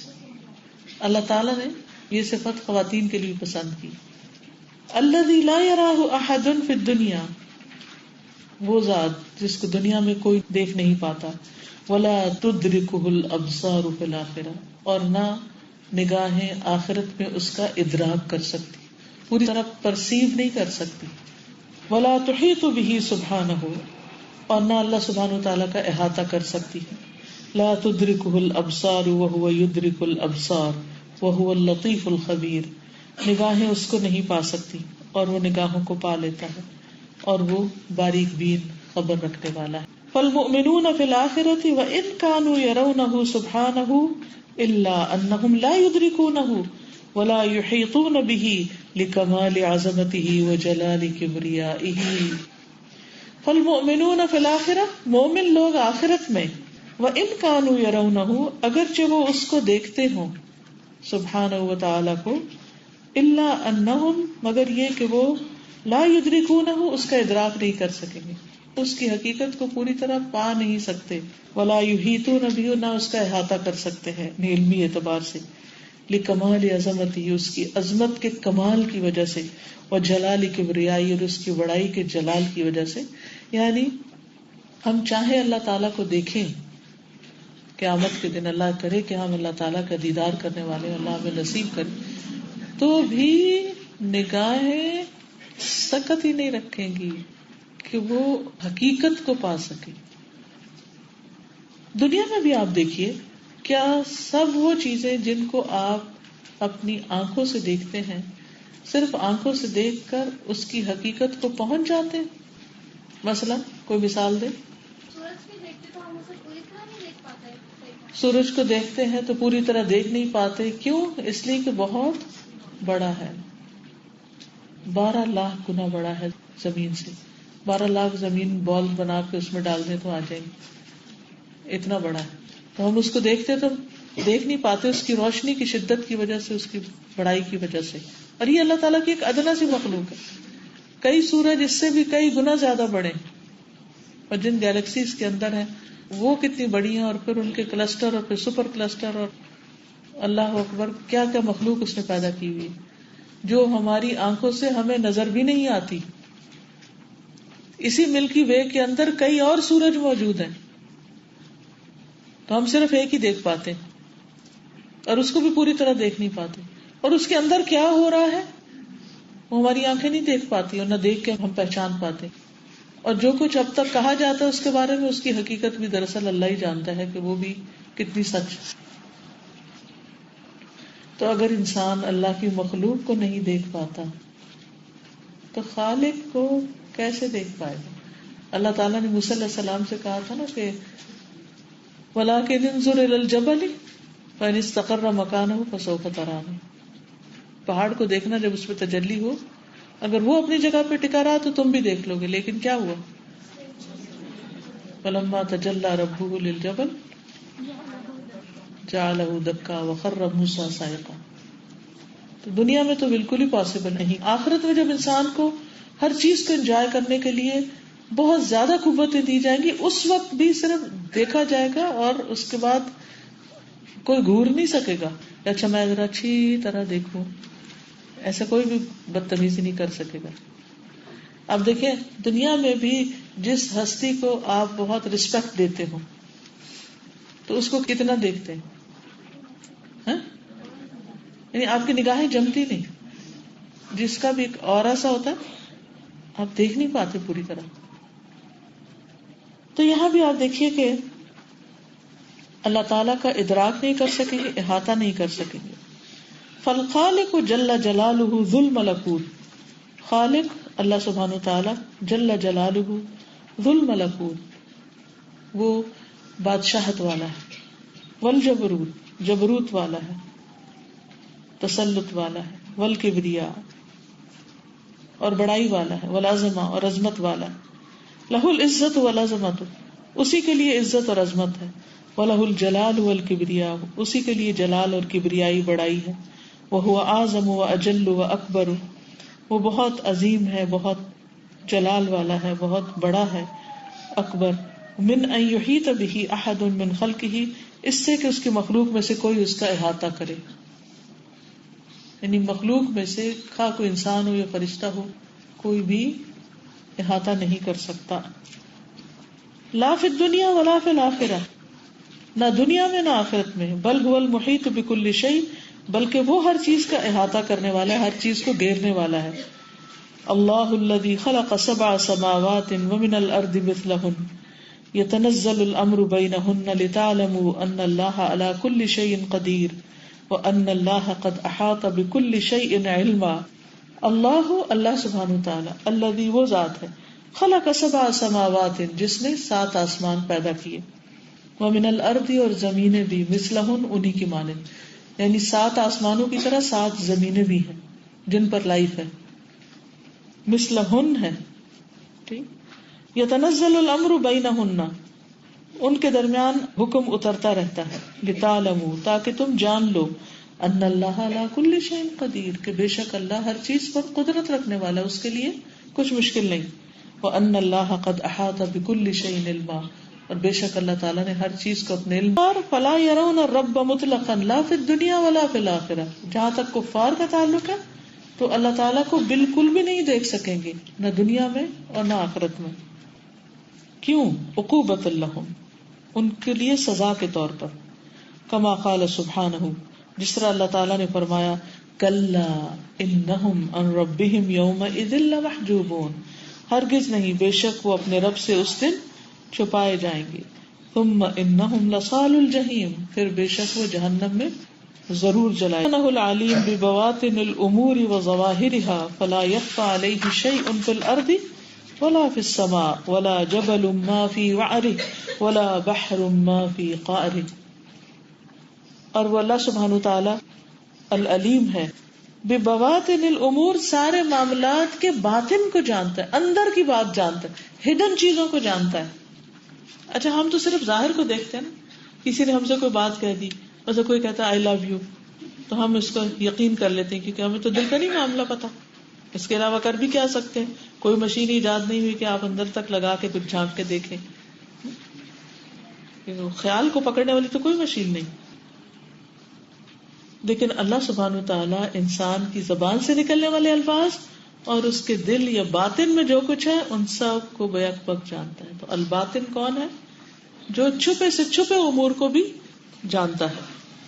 وظواہرها، اور اس کے ظاہر کو.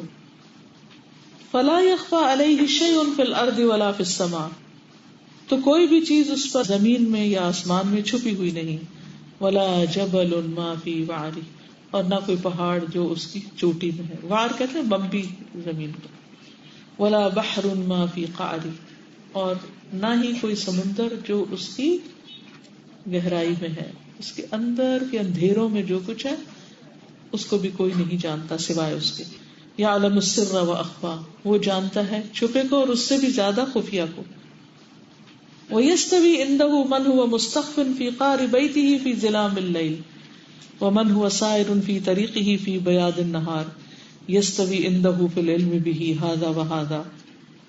اب ترجمہ کریں آپ. وَيَسْتَوِي، اور برابر ہے، عِنْدَهُ، اس کے ہاں، من ہوا، جو کوئی ہے وہ، مستخفن، چھپنے والا، چھپا ہوا، فی قعر بیتہ، اپنے گھر کے اندر، فی ظلام اللیل، رات کے اندھیروں میں، اندر والے کمرے میں کوئی چھپ کے کہیں بیٹھا ہے یا سو رہا ہے، اللہ کو اس کا بھی پتا ہے. ومن ہوا، اور جو کوئی، سائرن، چلنے والا ہے، فی طریقہ، اپنے راستے پر، فی بیاض النہار، دن کی روشنی. کوئی کسی ہائی وے پہ گاڑی لے کے جا رہا ہے، پولیس کو نہیں پتا، کسی انسان کو نہیں پتا، کوئی کسی کی گاڑی چرا کے اس میں بیٹھ کے جا رہا ہے، مالک کو نہیں پتا کہ گاڑی کہاں گئی، لیکن اس کو پتا ہے کہ کون چرا کے کہاں جا رہا ہے. یستوی عندہ، برابر ہے اس کے ہاں، فی العلم، علم میں، علم کے اعتبار سے، بھی ساتھ اس کے، ہاذا و ہاذا، یہ بھی اور یہ بھی، کوئی ظاہر ہے یا باطن ہے، سب اس کو پتا ہے. سواء منکم من اسر القول ومن جہر به ومن هو مستخف باللیل وسارب بالنہار. برابر ہے تم میں سے جو چھپائے بات کو اور جو اس کو ظاہر کرے، اور جو رات کو چھپے یا دن کو چلنے والا ہو. عبادت اللہ عز وجل باسمہ الباطن تستوجب معرفت العبد باحاطۃ الرب جل جلالہ بالعالم العلوی والسفلی ومعرفته بعظمته وكبريائه وأن الخلائق كلها في قبضته وأن السماوات السبع والأرضين السبع في يده أصغر من الخردلة في يد الإنسان وأنه اللطيف الذي يعلم السر وأخفى. وعبادة الله، اور اللہ کی عبادت عز وجل کی، باسمہ الباطن، اس کے نام الباطن کے ذریعے، تستوجب، واجب کرتی، معرفت العبد، بندے کی معرفت، باحاطۃ الرب جل جلالہ، کہ رب گھیرنے والا ہے، بالعالم العلوی و عالم السفلی، اوپر اور نیچے کی ساری دنیا کو. یعنی جب انسان اللہ تعالیٰ کی صفت کو مانتا ہے کہ اللہ الباطن ہے تو اس کا فائدہ کیا ہوتا ہے کہ انسان کو یہ معرفت ہو جاتی ہے کہ اس کا رب ہر چیز کو جاننے والا ہے. وَمَعْرِفَتُهُ بِعَظَمَتِهِ وَكِبْرِيَائِهِ، اور اس کی معرفت، اس کے بارے میں جاننا، اس کی عظمت اور کبریائی کے بارے میں، یہ بھی انسان پر لازم ہے. وَأَنَّ الْخَلَائِقَ كُلِّهَا فِي قَبْضَتِهِ، اور یہ جاننا کہ ساری مخلوقات اس کے قبضے میں ہیں. وَأَنَّ السَّمَاوَاتِ السَّبْعَ وَالْأَرْضِينَ السَّبْعَ، ساتوں آسمان اور ساتوں زمینیں، فی یدہ، اس کے ہاتھ میں ایسی ہے، اصغر من الخردلہ، رائی کے دانے سے بھی چھوٹی، فی ید الانسان، جو انسان کے ہاتھ میں ہوتا ہے. وَأَنَّهُ اللطیف، اور بے شک وہ باریک بین ہے، الذی یعلم السر وأخفی، وہ جو جانتا ہے پوشیدہ کو اور جو اس سے بھی چھپا ہوا ہے. الباطن الذی لیس دونہ شیء وہو اقرب الی کل شیء من نفسہ ولہ قرب خاص من عابدیہ کما قال سبحانہ وَإِذَا سَأَلَكَ عِبَادِي عَنِّي فَإِنِّي قَرِيبٌ أُجِيبُ دَعْوَةَ الدَّاعِ إِذَا دَعَانِ فَلْيَسْتَجِيبُوا لِي وَلْيُؤْمِنُوا بِي لَعَلَّهُمْ يَرْشُدُونَ. الباطن الذی، وہ ہے جو، لیس دونہ شیء، نہیں ہے کوئی چیز اس سے قریب، ٹھیک ہے، اس سے ادھر ہمارے پاس. دونا کا کیا مطلب ہے؟ اس کے علاوہ.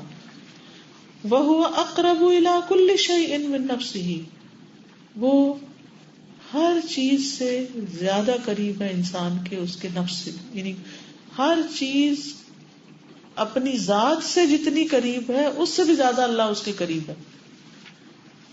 ٹھیک ہے. اب اس قریب کا یہ مطلب نہیں کہ وہ ہمارے ساتھ لگا ہوا ہے، یہ نہیں ہے اس کا مطلب. کس طریقے پر ہے، کیفیت ہمیں نہیں معلوم. من نفس ہی، انسان کے نفس سے بھی زیادہ، یہ اس چیز کے. وَلَهُ قُرْبٌ خاص، اور اس کے لیے خاص قرب ہے. یعنی قرب دو طرح کا ہوتا ہے نا، ایک قرب عام اور ایک قرب خاص. عام کیا ہے؟ ہر ایک کے لیے. اور خاص کیا ہے؟ مقربین کے لیے، اپنے خاص بندوں کے لیے. من عابدیہ، جو اس کی عبادت گزار ہے. کما قال سبحانہ، جیسے اللہ تعالیٰ کا فرمان ہے، وَإِذَا سَأَلَكَ عِبَادِي عَنِّي فَإِنِّي قَرِيبٌ، جب میرے بندے آپ سے میرے بارے میں پوچھیں تو آپ کہہ دیجئے کہ میں قریب ہوں. اجیب دعوت الداعی اذا دعان، میں جواب دیتا ہوں پکارنے والے کی پکار کا جب بھی وہ مجھے پکارتا ہے. فلیستجیبوا لی، بس چاہیے کہ وہ بات مانے میری. ولیؤمنوا بی، چاہیے کہ ایمان لائے مجھ پر. لعلہم یرشدون، تاکہ وہ ہدایت پائیں. وقال النبی صلی اللہ علیہ وسلم، اور نبی صلی اللہ علیہ وسلم کا فرمان ہے، یا ایھا الناس، اے لوگو، اربعوا علی انفسکم، اپنے آپ پر رحم کرو. فانکم لا تدعون اصم، بے شک تم نہیں پکارتے کسی بہرے کو. ولا غائبا، اور نہ کسی غائب کو. انہ معکم، بے شک وہ تمہارے ساتھ ہے. انہ سمیع قریب، بے شک وہ سننے والا ہے، قریب ہے. تبارک اسمہ وتعالی جدہ، بابرکت ہے نام اس کا، بلند ہے ذات اس کی یا شان اس کی. یہ کب کہا تھا آپ نے؟ شاباش. صحابہ کرام ایک مرتبہ آپ کے ساتھ جا رہے تھے، تو جب کسی بلند جگہ پر چڑھتے تو کیا کرتے؟ سب مل کے زور سے کہتے اللہ اکبر، اور جب اترتے تو کیا کہتے؟ سبحان اللہ، سب ایک آواز میں، بلند آواز میں. تو آپ نے ان کو اس سے منع کیا کہ یہ اکٹھے مل کے زور زور سے اللہ کو پکارنے کی ضرورت نہیں. نبی صلی اللہ علیہ وسلم کی زندگی میں ایسی کوئی ہمیں دلیل نہیں ملتی. جو جہری نمازیں ہوتی ہیں اس میں سارے مقتدی بھی بول رہے ہوتے ہیں. کون بول رہا ہوتا ہے؟ صرف امام اونچی آواز میں پڑھتا ہے، اور وہ سب کو سمجھ آ رہی ہوتی ہے بات، اس لیے اونچی آواز میں پڑھتا ہے. یعنی نمازوں میں آپ دیکھ لیجئے، ذکر اذکار میں دیکھ لیجئے، تو کہیں بھی اکٹھے مل کر بلند آواز میں چیخ چلا کر اللہ کا ذکر کرنے کی ضرورت نہیں، کیونکہ یہ نہ قرآن میں کہیں لکھا ہے اور نہ صحابہ کے طریقے سے کہیں پتہ چلتا ہے. نبی صلی اللہ علیہ وسلم نے بھی اس کی کوئی تعلیم نہیں دی. اور ایک موقع پر جب صحابہ ایسے کر رہے تھے تو آپ نے اس سے منع فرمایا کہ ایسا مت کرو. ایسا کرنے میں کیا نقصان ہے؟ اتنا مزہ آتا ہے جب سارے لوگ مل کے اونچی آوازیں بولیں. یہ جو آپ دعائیں پڑھتے ہیں نا، یہ بھی اس لیے نہیں پڑھتے کہ ذکر کرنے کے لیے ضروری ہے کہ مل کے پڑھا جائے، صرف یہ تو یاد کرانے کے لیے، آپ کو ایک طرح سے دعا ریپیٹ کرانے کے لیے کہ اکٹھے مل کے کرتے کرتے، جیسے بچوں کو رائمز نہیں یاد کراتے ایسے ہی آپ کو دعائیں یاد کرا دیتے ہیں تاکہ پڑھنا آسان ہو، یاد ہو جائے، یعنی دہرائی کے طریقے پر. تو بعض لوگ کسی خاص کمرے میں اکیلے بیٹھ کے یا چند لوگوں کو اکٹھا کر کے اندھیرا کر کے اور کچھ مخصوص قسم کی لائٹیں جلا کے پھر ہو کرتے ہیں یا اللہ ہو کرتے ہیں یا کچھ، تو یہ نبی صلی اللہ علیہ وسلم سے ثابت نہیں ہے. یہ تو جو چیز آپ نے نہ کی ہو، کیونکہ آپ کا طریقہ کون سا طریقہ تھا؟ سب سے افضل طریقہ تھا. قرآن مجید میں کیا کہا گیا؟ لقد کان لکم فی رسول اللہ اسوۃ حسنہ، تمہارے لیے اللہ کے رسول صلی اللہ علیہ وسلم کی زندگی میں بہترین نمونہ ہے. سب سے خوبصورت کام وہ ہے جو آپ نے کیے، اور جو آپ نے نہیں کیا وہ ہمیں بعد میں ایجاد کرنے کی ضرورت نہیں. اس کا مطلب تو یہ بنتا ہے کہ ہم نے کیا کیا، آپ بھول گئے، بعد میں ہمیں زیادہ اچھے طریقے پتہ چل گئے، جبکہ ہمارے پاس تو وہی نہیں آتی. تو دین کو وہیں تک رکھیں جہاں تک آپ نے کیا. زیادہ چیزیں ایڈ کرتے جائیں گے تو نبھانی مشکل ہوگی. گھر میں ایک شخص اونچی آواز سے تلاوت کر رہا ہو تو کتنی مشکل ہو جاتی ہے، کان کے سارے مل کے کرنا شروع کر دیں تو. وقال النبی صلی اللہ علیہ وسلم، اور نبی صلی اللہ علیہ وسلم کا فرمان ہے، اقرب ما یکون العبد من ربہ وہو ساجد، بندہ اپنے رب کے سب سے زیادہ قریب اس وقت ہوتا ہے جب وہ سجدہ کر رہا ہوتا ہے. فاکثر الدعاء، تو دعا کی کثرت کرو، یعنی سجدے میں دعائیں کرو، اردو میں نہیں. کیونکہ جب میں یہ حدیث پڑھتی ہوں تو لوگ اکثر میرے سے اگلا سوال یہ کرتے ہیں کہ اپنی زبان میں، اردو انگلش میں نہیں، کسی نہیں، جو مسنون دعائیں ہیں وہی جو نبی صلی اللہ علیہ وسلم نے سجدے میں کی ہیں وہی کافی ہے. وہذا القرب من لوازم المحبہ، اور یہ قرب جو ہے محبت کے لوازم میں سے ہے، یعنی انسان جس چیز سے محبت کرتا ہے اس کا دل چاہتا ہے وہ اس کے بہت قریب ہو. کیا خیال ہے نا؟ فَكُلَّمَا كَانَ الْحُبُّ أَعْظَمَ كَانَ الْقُرْبُ أَكْثَرَ، تو جتنی محبت زیادہ ہوگی اتنا قرب زیادہ ہوگا. ہم اللہ کے مقرب کیسے بن سکتے ہیں؟ اللہ تعالیٰ سے زیادہ سے زیادہ محبت کر کے. فَتَسْتَوَلِّ مَحَبَّةَ الْمَحْبُوبِ عَلَى قَلْبِ الْعَبْدِ، تو چھا جاتی ہے، پکڑ لیتی ہے محبت محبوب کی دل پر، دل پر غالب آ جاتی. وَيَغْلِبُ مَحْبُوبَهُ عَلَى قَلْبِهِ، اور اس کا محبوب اس کے دل پہ غالب آ جاتا ہے. حتیٰ کأنہ یراہ ویشاہد، اتنا زیادہ اس کے دل پر اس شخص کا خیال چھا جاتا ہے کہ یوں لگتا ہے جیسے وہ قریب ہی ہے، پاس ہی ہے، اور اس کی نگاہیں اس کو دیکھنے لگتی ہیں. یعنی صرف یہ ہے کہ وہ ہوتا نہیں، ورنہ کیفیت اور فیلنگ ایسے ہی ہوتی ہے، خیال سے بھی جیسے وہ پاس ہی ہے. اور خصوصاً خواب میں جب آپ کسی ایسے شخص سے ملاقات کریں جس سے آپ کو ملنے کو دل چاہ رہا ہو، تو آپ کا دل چاہتا ہے کہ آپ اس کو پکڑ لیں، اور جو ہی آپ اپنے ہاتھ کو ایسے کرتے ہیں اور آنکھ کھلتی ہے تو ہاتھ خالی ہوتا ہے، کیونکہ وہ خواب بھی ایک خیال تھا. تو انسان کے جو خیالات ہوتے ہیں وہ بعض اوقات اتنے اسٹرانگ ہوتے ہیں کہ وہ حقیقت بن جاتے ہیں، وہ چیز نظر آنے لگتی. کچھ لوگوں کو ہیلوسینیشن ہوتے ہیں نا، ان کو کیا ہوتا ہے، جو ریئل میں ایگزسٹ نہیں کرتی وہ اس کو دیکھ رہے ہوتے ہیں. بچوں کی ایک ایج ہوتی ہے جس میں ان کی امیجنیشن بڑی اسٹرانگ ہوتی ہے، اور وہ ایسی باتیں کر رہے تھے کہ مائیں پریشان ہو جاتی ہیں کہ یہ کتنی باتیں بناتے ہیں اور یہ شاید جھوٹ بول رہے ہیں. اور کبھی وہ کہتے ہیں وہ کیا نظر آ رہا ہے، یعنی امیجنیشن میں باتیں کرتے چلے جاتے ہیں. یوں لگتا ہے جیسے وہ کسی اپنے ریئل ورلڈ میں گھوم رہے ہیں، حالانکہ وہ صرف ان کا خیال ہوتا ہے. جی کھانا بنا کے کھلا رہے ہوتے ہیں کسی کو. میری نواسی ہے چھوٹی، تو وہ آئی قدسے کے پاس، تو چپ چپ بیبی سو رہا ہے، حالانکہ ہاتھ میں کچھ بھی نہیں تھا. تو کئی ماں کو دیکھا ہوگا یا کسی اور کو دیکھا ہوگا کہ وہ بچے کو جب ہم اٹھاتے ہیں سو رہا ہو تو ہم کہتے ہیں کہ بولنا نہیں، بیبی سو رہا ہے نا. تو ویسے فراک کا کنارہ اٹھا کے کہ یہ بیبی ہے اور اس کو سلانا ہے، اور حالانکہ کوئی بیبی نہیں وہاں، لیکن ان کی امیجنیشن اتنی اسٹرانگ ہوتی ہے کہ وہ چیزیں ان کو ریئل لگ رہی ہوتی. یہ ساری کیفیات اللہ تعالیٰ کیوں ہم پہ لاتے ہیں؟ انسانوں کی محبت کے تجربے سے کیوں اللہ تعالیٰ ہمیں گزارتے ہیں؟ اصل مقصد کیا ہے اس کا؟ تاکہ ہم اس کی محبت کو محسوس کر سکیں. یعنی جب بھی کسی انسان سے شدید محبت ہو جائے تو پھر اس کو وہیں رکھ کے اس کو معیار بنا لے، پیمانہ بنا لے، اور اپنے آپ کو چیلنج کرے کہ مجھے اللہ سے اس سے بڑھ کر محبت کرنی ہے. والذین آمنوا اشد حبا للہ کا مطلب یہی ہوتا ہے. اور آپ سب اکثر خوش ہوتے ہیں ہمیں اللہ سے محبت ہے، لیکن کیا واقعی اللہ کو بھی آپ سے محبت ہے؟ اور آپ کو جو محبت ہے وہ کتنی ہے؟ کیا دنیا کی ہر چیز سے زیادہ محبت ہے؟ اور اس کا تجربہ آپ کیسے کرتے ہیں کہ آپ اللہ کو اپنے قریب کتنا پاتے ہیں. یہ ہے محبت کا پیمانہ جو یہاں دیا گیا، الظاہر الباطن، کہ آپ اس کو قریب کتنا پاتے ہیں. جب اس کو قریب پاتے ہیں تو پھر رنج، خوف اور ڈپریشن زندگی سے نکلنے لگتے ہیں، کیونکہ وہ قریب ہے نا. باقی سب تو انسان اپنی زندگی میں جانے والے ہیں. کیا خیال ہے؟ پتہ مشکل کب شروع ہوتی ہے، پریشانیاں ذہنی کب آتی؟ جب ہم انسانوں میں کھو جاتے ہیں، دنیا میں ڈوب جاتے ہیں، اور جس کو دل میں بسانا چاہیے وہ باہر ہوتا ہے. مشکل یہاں سے شروع ہوتی ہے.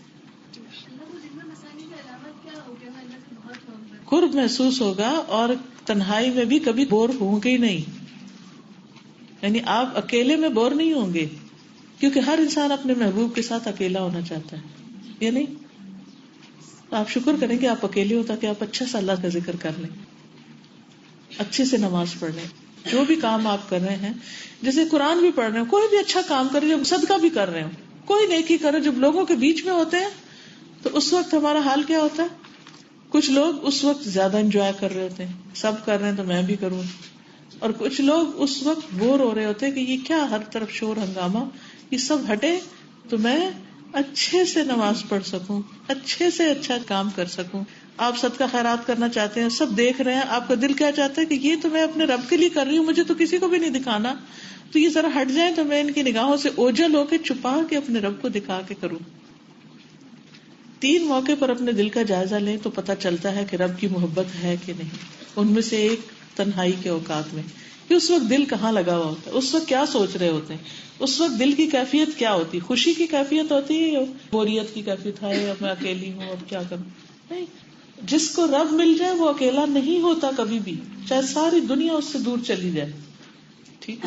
امام ابن تیمیہ جب جیل میں گئے تھے تو انہوں نے کیا کہا تھا؟ انہوں نے کہا تھا کہ اگر میں اس سارے قلعے کو سونے سے بھر کے بھی ان لوگوں کو دے دوں جنہوں نے مجھے یہاں پہنچایا تو میں شکریہ ادا نہیں کر سکتا، کیونکہ اس تنہائی میں جس طرح میں قرآن کو پڑھ سکتا ہوں اور عبادت کر سکتا ہوں وہ میں اس قلعے کے باہر یعنی جیل کے باہر نہیں کر پا رہا تھا. کتنے لوگ ہیں جو جیل کا نام سن کے خوش ہوں؟ کوئی بھی نہیں نا. کیوں؟ اس کی کیا وجہ ہوتی؟ ٹھیک ہے وہ پریشانیاں اور مسائل اپنی جگہ ہیں، لوگوں سے ڈرتے ہیں، لوگ کہیں کہ بدنامی ہے، اس نے کوئی کرائم کیا ہوگا اس لیے وہ جا رہا ہے. بعض لوگ بغیر کرائم کے بھی تو وہاں پہنچ جاتے ہیں یا نہیں؟ جیلوں کے اندر بے شمار ایسے لوگ ہوں گے جو بغیر کسی وجہ کے جیل میں پڑے ہوئے ہوں گے. تو لائف میزریبل نہیں ہوتی. دوسری پہچان کیا ہوتی ہے؟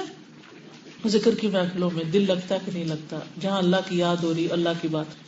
دیکھیں جس سے ہمیں محبت ہوتی ہے نا، ہم اس کی باتیں کرتے نہیں تھکتے، اور اگر کوئی ہم سے اس کی باتیں کرا تو ہم کتنے شوق سے سنتے ہیں. اچھا پھر اور اس نے کیا کہا، پھر وہ اور کیا کرتا ہے، پھر کیسا ہے، پھر ایسا ہے. تیسرے قرآن پڑھتے وقت، کیونکہ وہ اللہ کا کلام ہے نا، اس وقت دل کی کیا کیفیت ہوتی ہے. جی بیٹے آپ ہاتھ کھڑا کریں. پہلے میں بیٹا کو سیفٹی نہیں تھی تو سارے گاؤں والے میرے ساتھ رہتے ہیں. پھر میں نے اپنی بیٹی کو آپ کی مدد سے داخلہ کروایا، سارے جو گاؤں والے وہ شریف تھی. اب میں کیا کروں؟ آپ تو بڑی خوش قسمت ہے کہ آپ نے اللہ کو پا لیا، لوگ آپ سے چھٹ گئے. لا تحزن ان اللہ معنا، غم نہ کر، اللہ ہمارے ساتھ. کیا اللہ اپنے پیاروں کو کبھی تنہا چھوڑ سکتا ہے؟ کبھی نہیں. اگر واقعی ہم اللہ کے لیے آئے،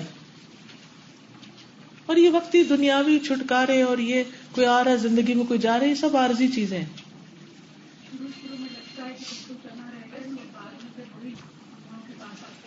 آپ کی بات بالکل درست ہے کہ ابتدا میں لگتا ہے جیسے سارے چھوڑ گئے، اور پھر اگر ہم لوگوں کو فائدہ پہنچاتے رہیں تو وہی لوگ ہوتے ہیں جو دوبارہ ہمارے پاس واپس آتے ہیں. کوئی اکیلے نہیں رہتے. بالکل وہ نہ اچھا اخلاق کریں ہمیں پھر بھی اچھا اخلاق رکھنا ہے, وہ ہمارے ساتھ برا بھی کریں ہمیں پھر بھی اچھا رہنا ہے, کیونکہ ہم کس کے لیے کر رہے ہیں؟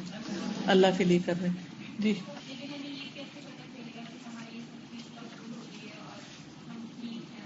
یہ کیسے پتہ چلے گا ٹھیک ہے؟ یہ تو پتہ چلے گا کہ ہمیں اللہ نے کہا اس لیے ہم کر رہے ہیں تو ٹھیک ہی کر رہے ہیں. ٹھیک ہے, اگر آپ کو مزید نیکی کی توفیق ہو رہی ہے تو سمجھے قبول کر رہا ہے. یعنی جب انسان نیکی کے راستے پہ چلتا ہے اور اس کو ترقی نصیب ہوتی ہے تو قبولیت کی علامت ہوتی ہے, اور اگر وہ زوال پذیر ہو رہا ہے, پیچھے جا رہا ہے, تو پھر اللہ کی ناراضگی. ٹھیک جی آپ.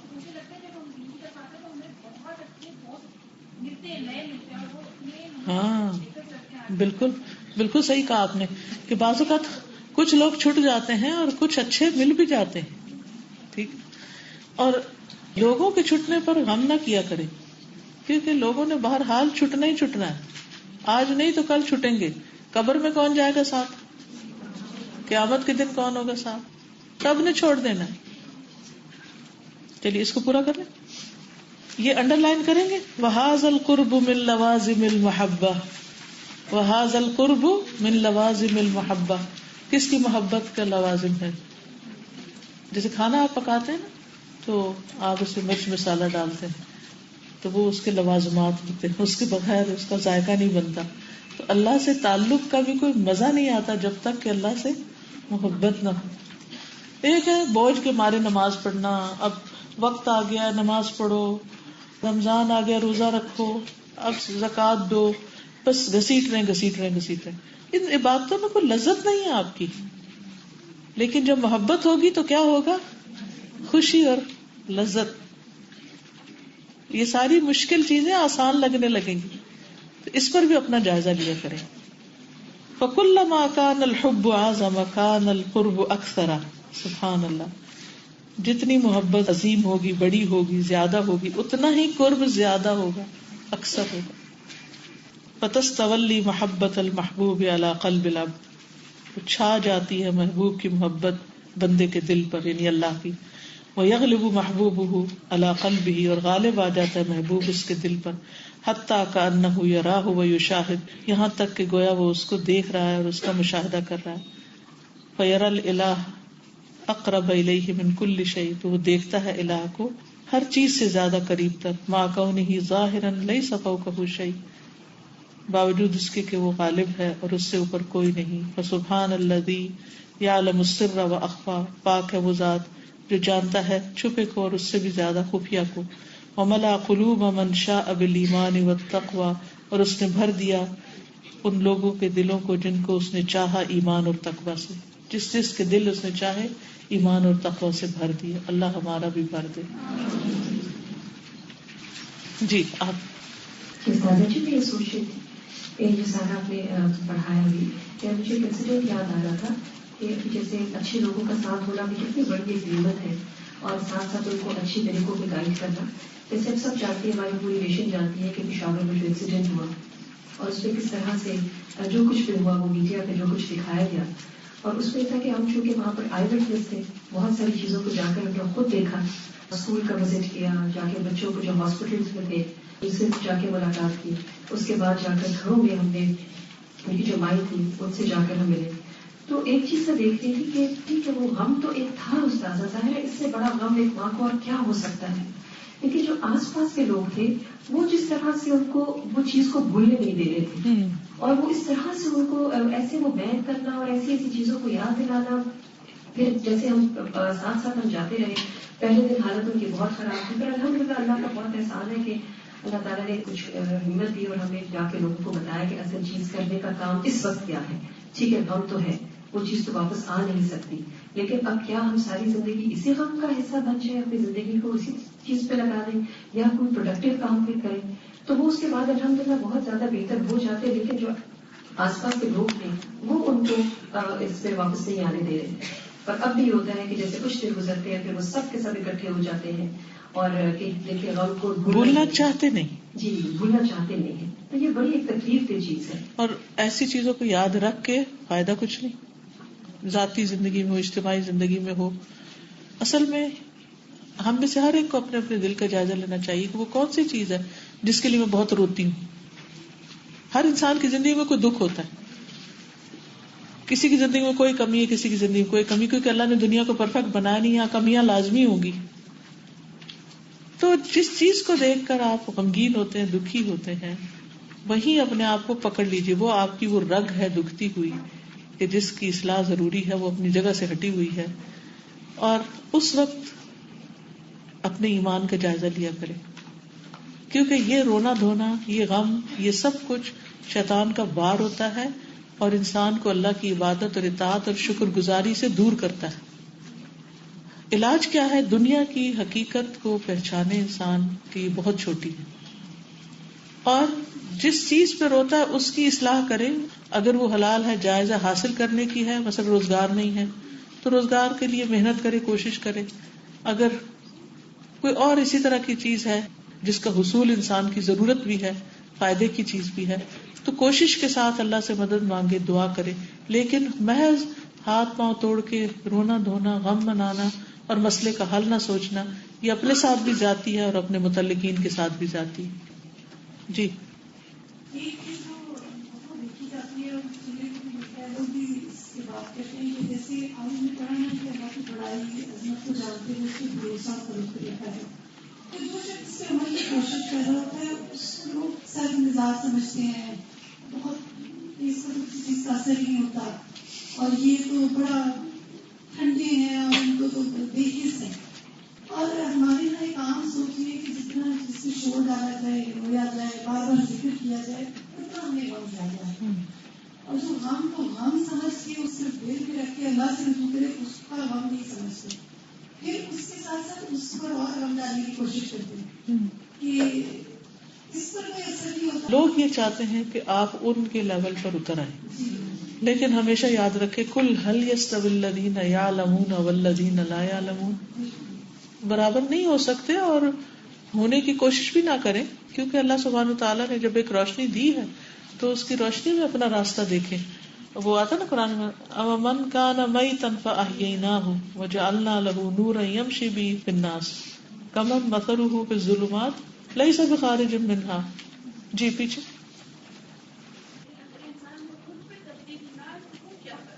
پھر اللہ سے مانگے, پھر اللہ سے مانگے.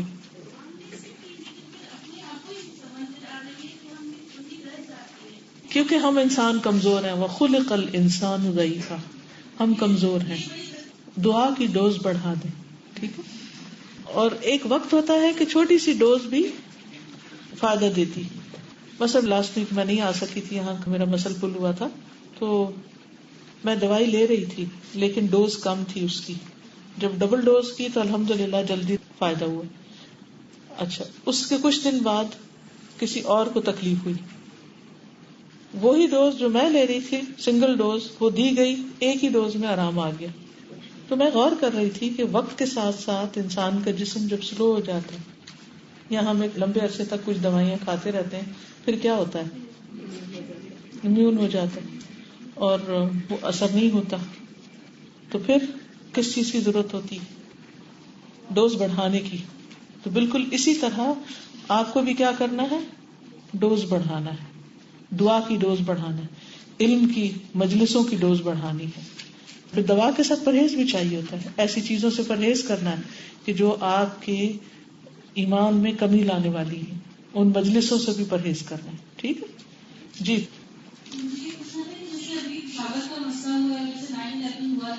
اس کے بعد سے جو مسلمان ہیں ان کے لیے بہت مشکل. اب جیسے میں یہ بات کروں کہ واٹس ایپ وغیرہ نیٹ پہ اب جو پکچرز آ رہی ہیں, جیسے داڑھی والے شخص ہیں, باقاعدہ انہوں نے ٹوپیاں پہنی ہوئی ہیں اور وہ بات یہ کر رہے ہیں کہ ہم تو قرآن پڑھ رہے ہیں لیکن کام دہشت یہ سب ہو رہے ہیں, اس کو مطلب یہ کہتے ہیں کہ انہوں نے کیا. تو اس سے کیا ہو رہا ہے کہ ہم جیسے لوگوں پہ بہت یہ چیز بہت اثر انداز ہو رہی ہے. آیا اب ہم ایسا مسلم اسٹوڈنٹ اب ہمیں کیا کرنا چاہیے کہ اب ہم سپورٹ کرتے ہیں تو بھی پرابلمس ہوتی ہیں اور ہمیں خود پتہ نہیں کہ آیا ٹھیک بھی ہے کہ نہیں. میں پالیٹکس کی بات نہیں کرنا چاہ رہی, صرف آپ سے مشورہ چاہ رہی کہ آپ سے مجھے یہ بتائیں کہ اب ہم آیا کو سپورٹ کریں یا آپ ہم چپ کر کے بیٹھیں گے ٹھیک ہے جو ہو رہا ہے. ہم اپنے عمل کے ذمہ دار ہیں, ہم سے یہ نہیں پوچھا جائے گا کہ کس نے کیا کیا, ٹھیک ہے. اس لیے ہم اپنے دین کو مزید سمجھیں، عمل کریں، پختگی اختیار کریں، اپنے اخلاق کو بہتر کریں اور لوگوں پر عمل سے ثابت کریں کہ مسلمان جو اللہ کی مرضی کے مطابق چلتا ہے وہ کیسا ہوتا ہے. ٹھیک ہے. اندھیرے جتنے بھی زیادہ ہوں، غلط فہمیاں جتنی بھی زیادہ ہوں، اللہ سبحانہ و تعالیٰ حق کو ضرور واضح کر دیتا ہے. یہ اللہ کا کام ہوتا ہے، اس لیے اس پر پریشان نہ ہوا کریں. فکر اپنی کیا کریں کہ ہم میں کہاں کمی ہے اور اس کو کیسے پورا کرنا ہے، اور ہر ایک کے کرنے کا کام یہی ہے. ٹھیک ہے. ایسا لگ رہا ہے جیسے شروع میں آپ نے نو اللہ تھرو ہز نیمز، ایک سفر ہے اللہ کی پہچان کا ہے اس کے نام کے ذریعے، اس کی صفات کے ذریعے. جیسے جیسے ایک ایک سفر پڑھتے جا رہے ہیں تو اس کی اور بس بڑائی، اسی کی بیائی بڑھتی چلی جا رہی ہے. اور پھر یہ سوچ کے کہ بیک وقت اس کے اندر کی تمام صفات ہیں تو اتنا میگنیچیوڈ اور اس کی بڑائی کا بڑھ جاتا ہے کہ کبھی انسانوں میں جو اس سے ملتی جلتی کچھ رہ گئی کچھ مل جاتی ہے، حالانکہ مثال نہیں دے سکتے، لیکن وہ ایک میں ایک چیز ہے، کسی میں کچھ نظر آ جائے کہ اس کی جھلک، لیکن اس کے اندر تمام کی تمام اور اس درجے بھی ہے، اول بھی، آخر بھی، متضاد بھی. ہم اگر اول ہیں تو آخر نہیں ہو سکتے کبھی کسی چیز میں دیں. تو پہچان اس کی بڑھائی بڑھتی. اس لیے میں آپ سب سے کہوں گی کہ فقہ القلوب کے یہ لیسنس نیٹ پر موجود ہیں، ہماری اپلیکیشن جو ہے قرآن فار آل اس کے اندر ہے، ساتھ ساتھ اپڈیٹ ہوتے چلے جا رہے ہیں. زندگی میں ایک دفعہ ضرور پڑھیں. اسماء الحسنہ پہ ہم نے ایک سی ڈی بھی بنائی تھی. پچھلے دنوں میں دبئی میں گئی تو وہاں ایک خاتون خاص طور پر میرے پاس آئی، کہنے لگی کہ صرف اس ایک سی ڈی نے میرے دل میں اللہ کی اتنی محبت پیدا کر دی ہے. اور اس میں انہوں نے کیا ہے کہ وہ کہتی ہے میں نے ایک نام کو کئی بار سنا ہے کیونکہ سمجھ نہیں آتی تھی ایک دفعہ سننے میں، لیکن الحمدللہ اللہ نے ان کے دل میں اپنی محبت ڈال دی. کیونکہ اللہ تعالیٰ کی پہچان کے بغیر اللہ کی محبت نہیں ہو سکتی. ہم اپنے آپ کو دھوکہ دے رہے ہوں گے اگر ہم سمجھتے ہیں کہ ہم اللہ کو جانتے ہیں. ہم نہیں جانتے. اور خصوصاً جو اب یہ میں پڑھا رہی ہوں، قرآن مجید کئی دفعہ میں نے پڑھایا ہے، لیکن اس کو میں نے اللہ سے مانگ کے لیا ہے کہ اللہ مجھے الاسماء الحسنی پڑھانے کی توفیق دے. اور کتنا عرصہ میں نے اس کے لیے دعا مانگی تو اللہ سبحانہ و تعالیٰ نے یہ راستہ کھولا. اور پھر عربی میں پڑھا رہے تو اور بھی زیادہ مزہ آتا ہے. اور پھر یہ بہت لمبی ڈسکرپشنز بھی نہیں ہیں، تو اللہ کے ناموں کے بارے میں ویڈیوز بھی موجود ہیں، آڈیوز بھی ہیں، اور اس کے ساتھ ساتھ یہ عربی کا فقہ القلوب بھی ہے. اس کو اشرف العلوم کہا گیا ہے. کلام اللہ کا، لیکن اللہ کی پہچان نہیں تو اللہ کا کلام بھی پوری طرح سمجھ نہیں آتا. تو ضرور پڑھیے قرآن مجید، باقی چیزیں پڑھیے، لیکن ہر ہفتے اگر ہر جمعے کو، اب جیسے میری ٹریولنگ ہوتی ہے نا، جہاں بھی جاتی ہوں میں وہاں کلاس رکھ لیتی ہوں، چھوڑتی نہیں، کیونکہ مجھے ڈوز چاہیے ہوتی ہے ہفتے میں ایک دفعہ کم از کم، انرجی چاہیے ہوتی ہے. جی یہ جو آج آپ کو کاغذ دیے گئے نا، اس کی کتاب بھی باہر اویلیبل ہے، اور الحمدللہ پہلے والیوم کا اردو ترجمہ بھی ہو چکا ہے. اب اس کی چیکنگ انشاءاللہ شروع کر رہے ہیں، اور وہ بھی امید ہے اللہ کے فضل سے چھپ جائے گی تو اور بھی آسانی ہوگی. لیکن ایک مجلس میں یا سن کے جو چیز سمجھ میں آتی ہے، بعض اوقات صرف کتاب سے ریڈنگ کرنے میں وہ پوری طرح کانسیپٹ کلیئر نہیں ہوتے. ٹھیک، اب اجازت، کیونکہ 4 بجے والے، آپ کی نماز کا بھی وقت ہے اور پھر گھر بھی واپس جانا ہوگا، تو اندھیرے سے پہلے گھروں کو پہنچ جائیں. اگر سے کراچی والے رات کو جاگتے ہیں، ان کی رات دن ہے. ٹھیک ہے. وآخر دعوانا الحمد للہ رب العالمین. سبحانک اللہم و بحمدک، اشہد ان لا الہ الا انت، استغفرک و اتوب الیک. السلام علیکم و رحمۃ اللہ وبرکاتہ.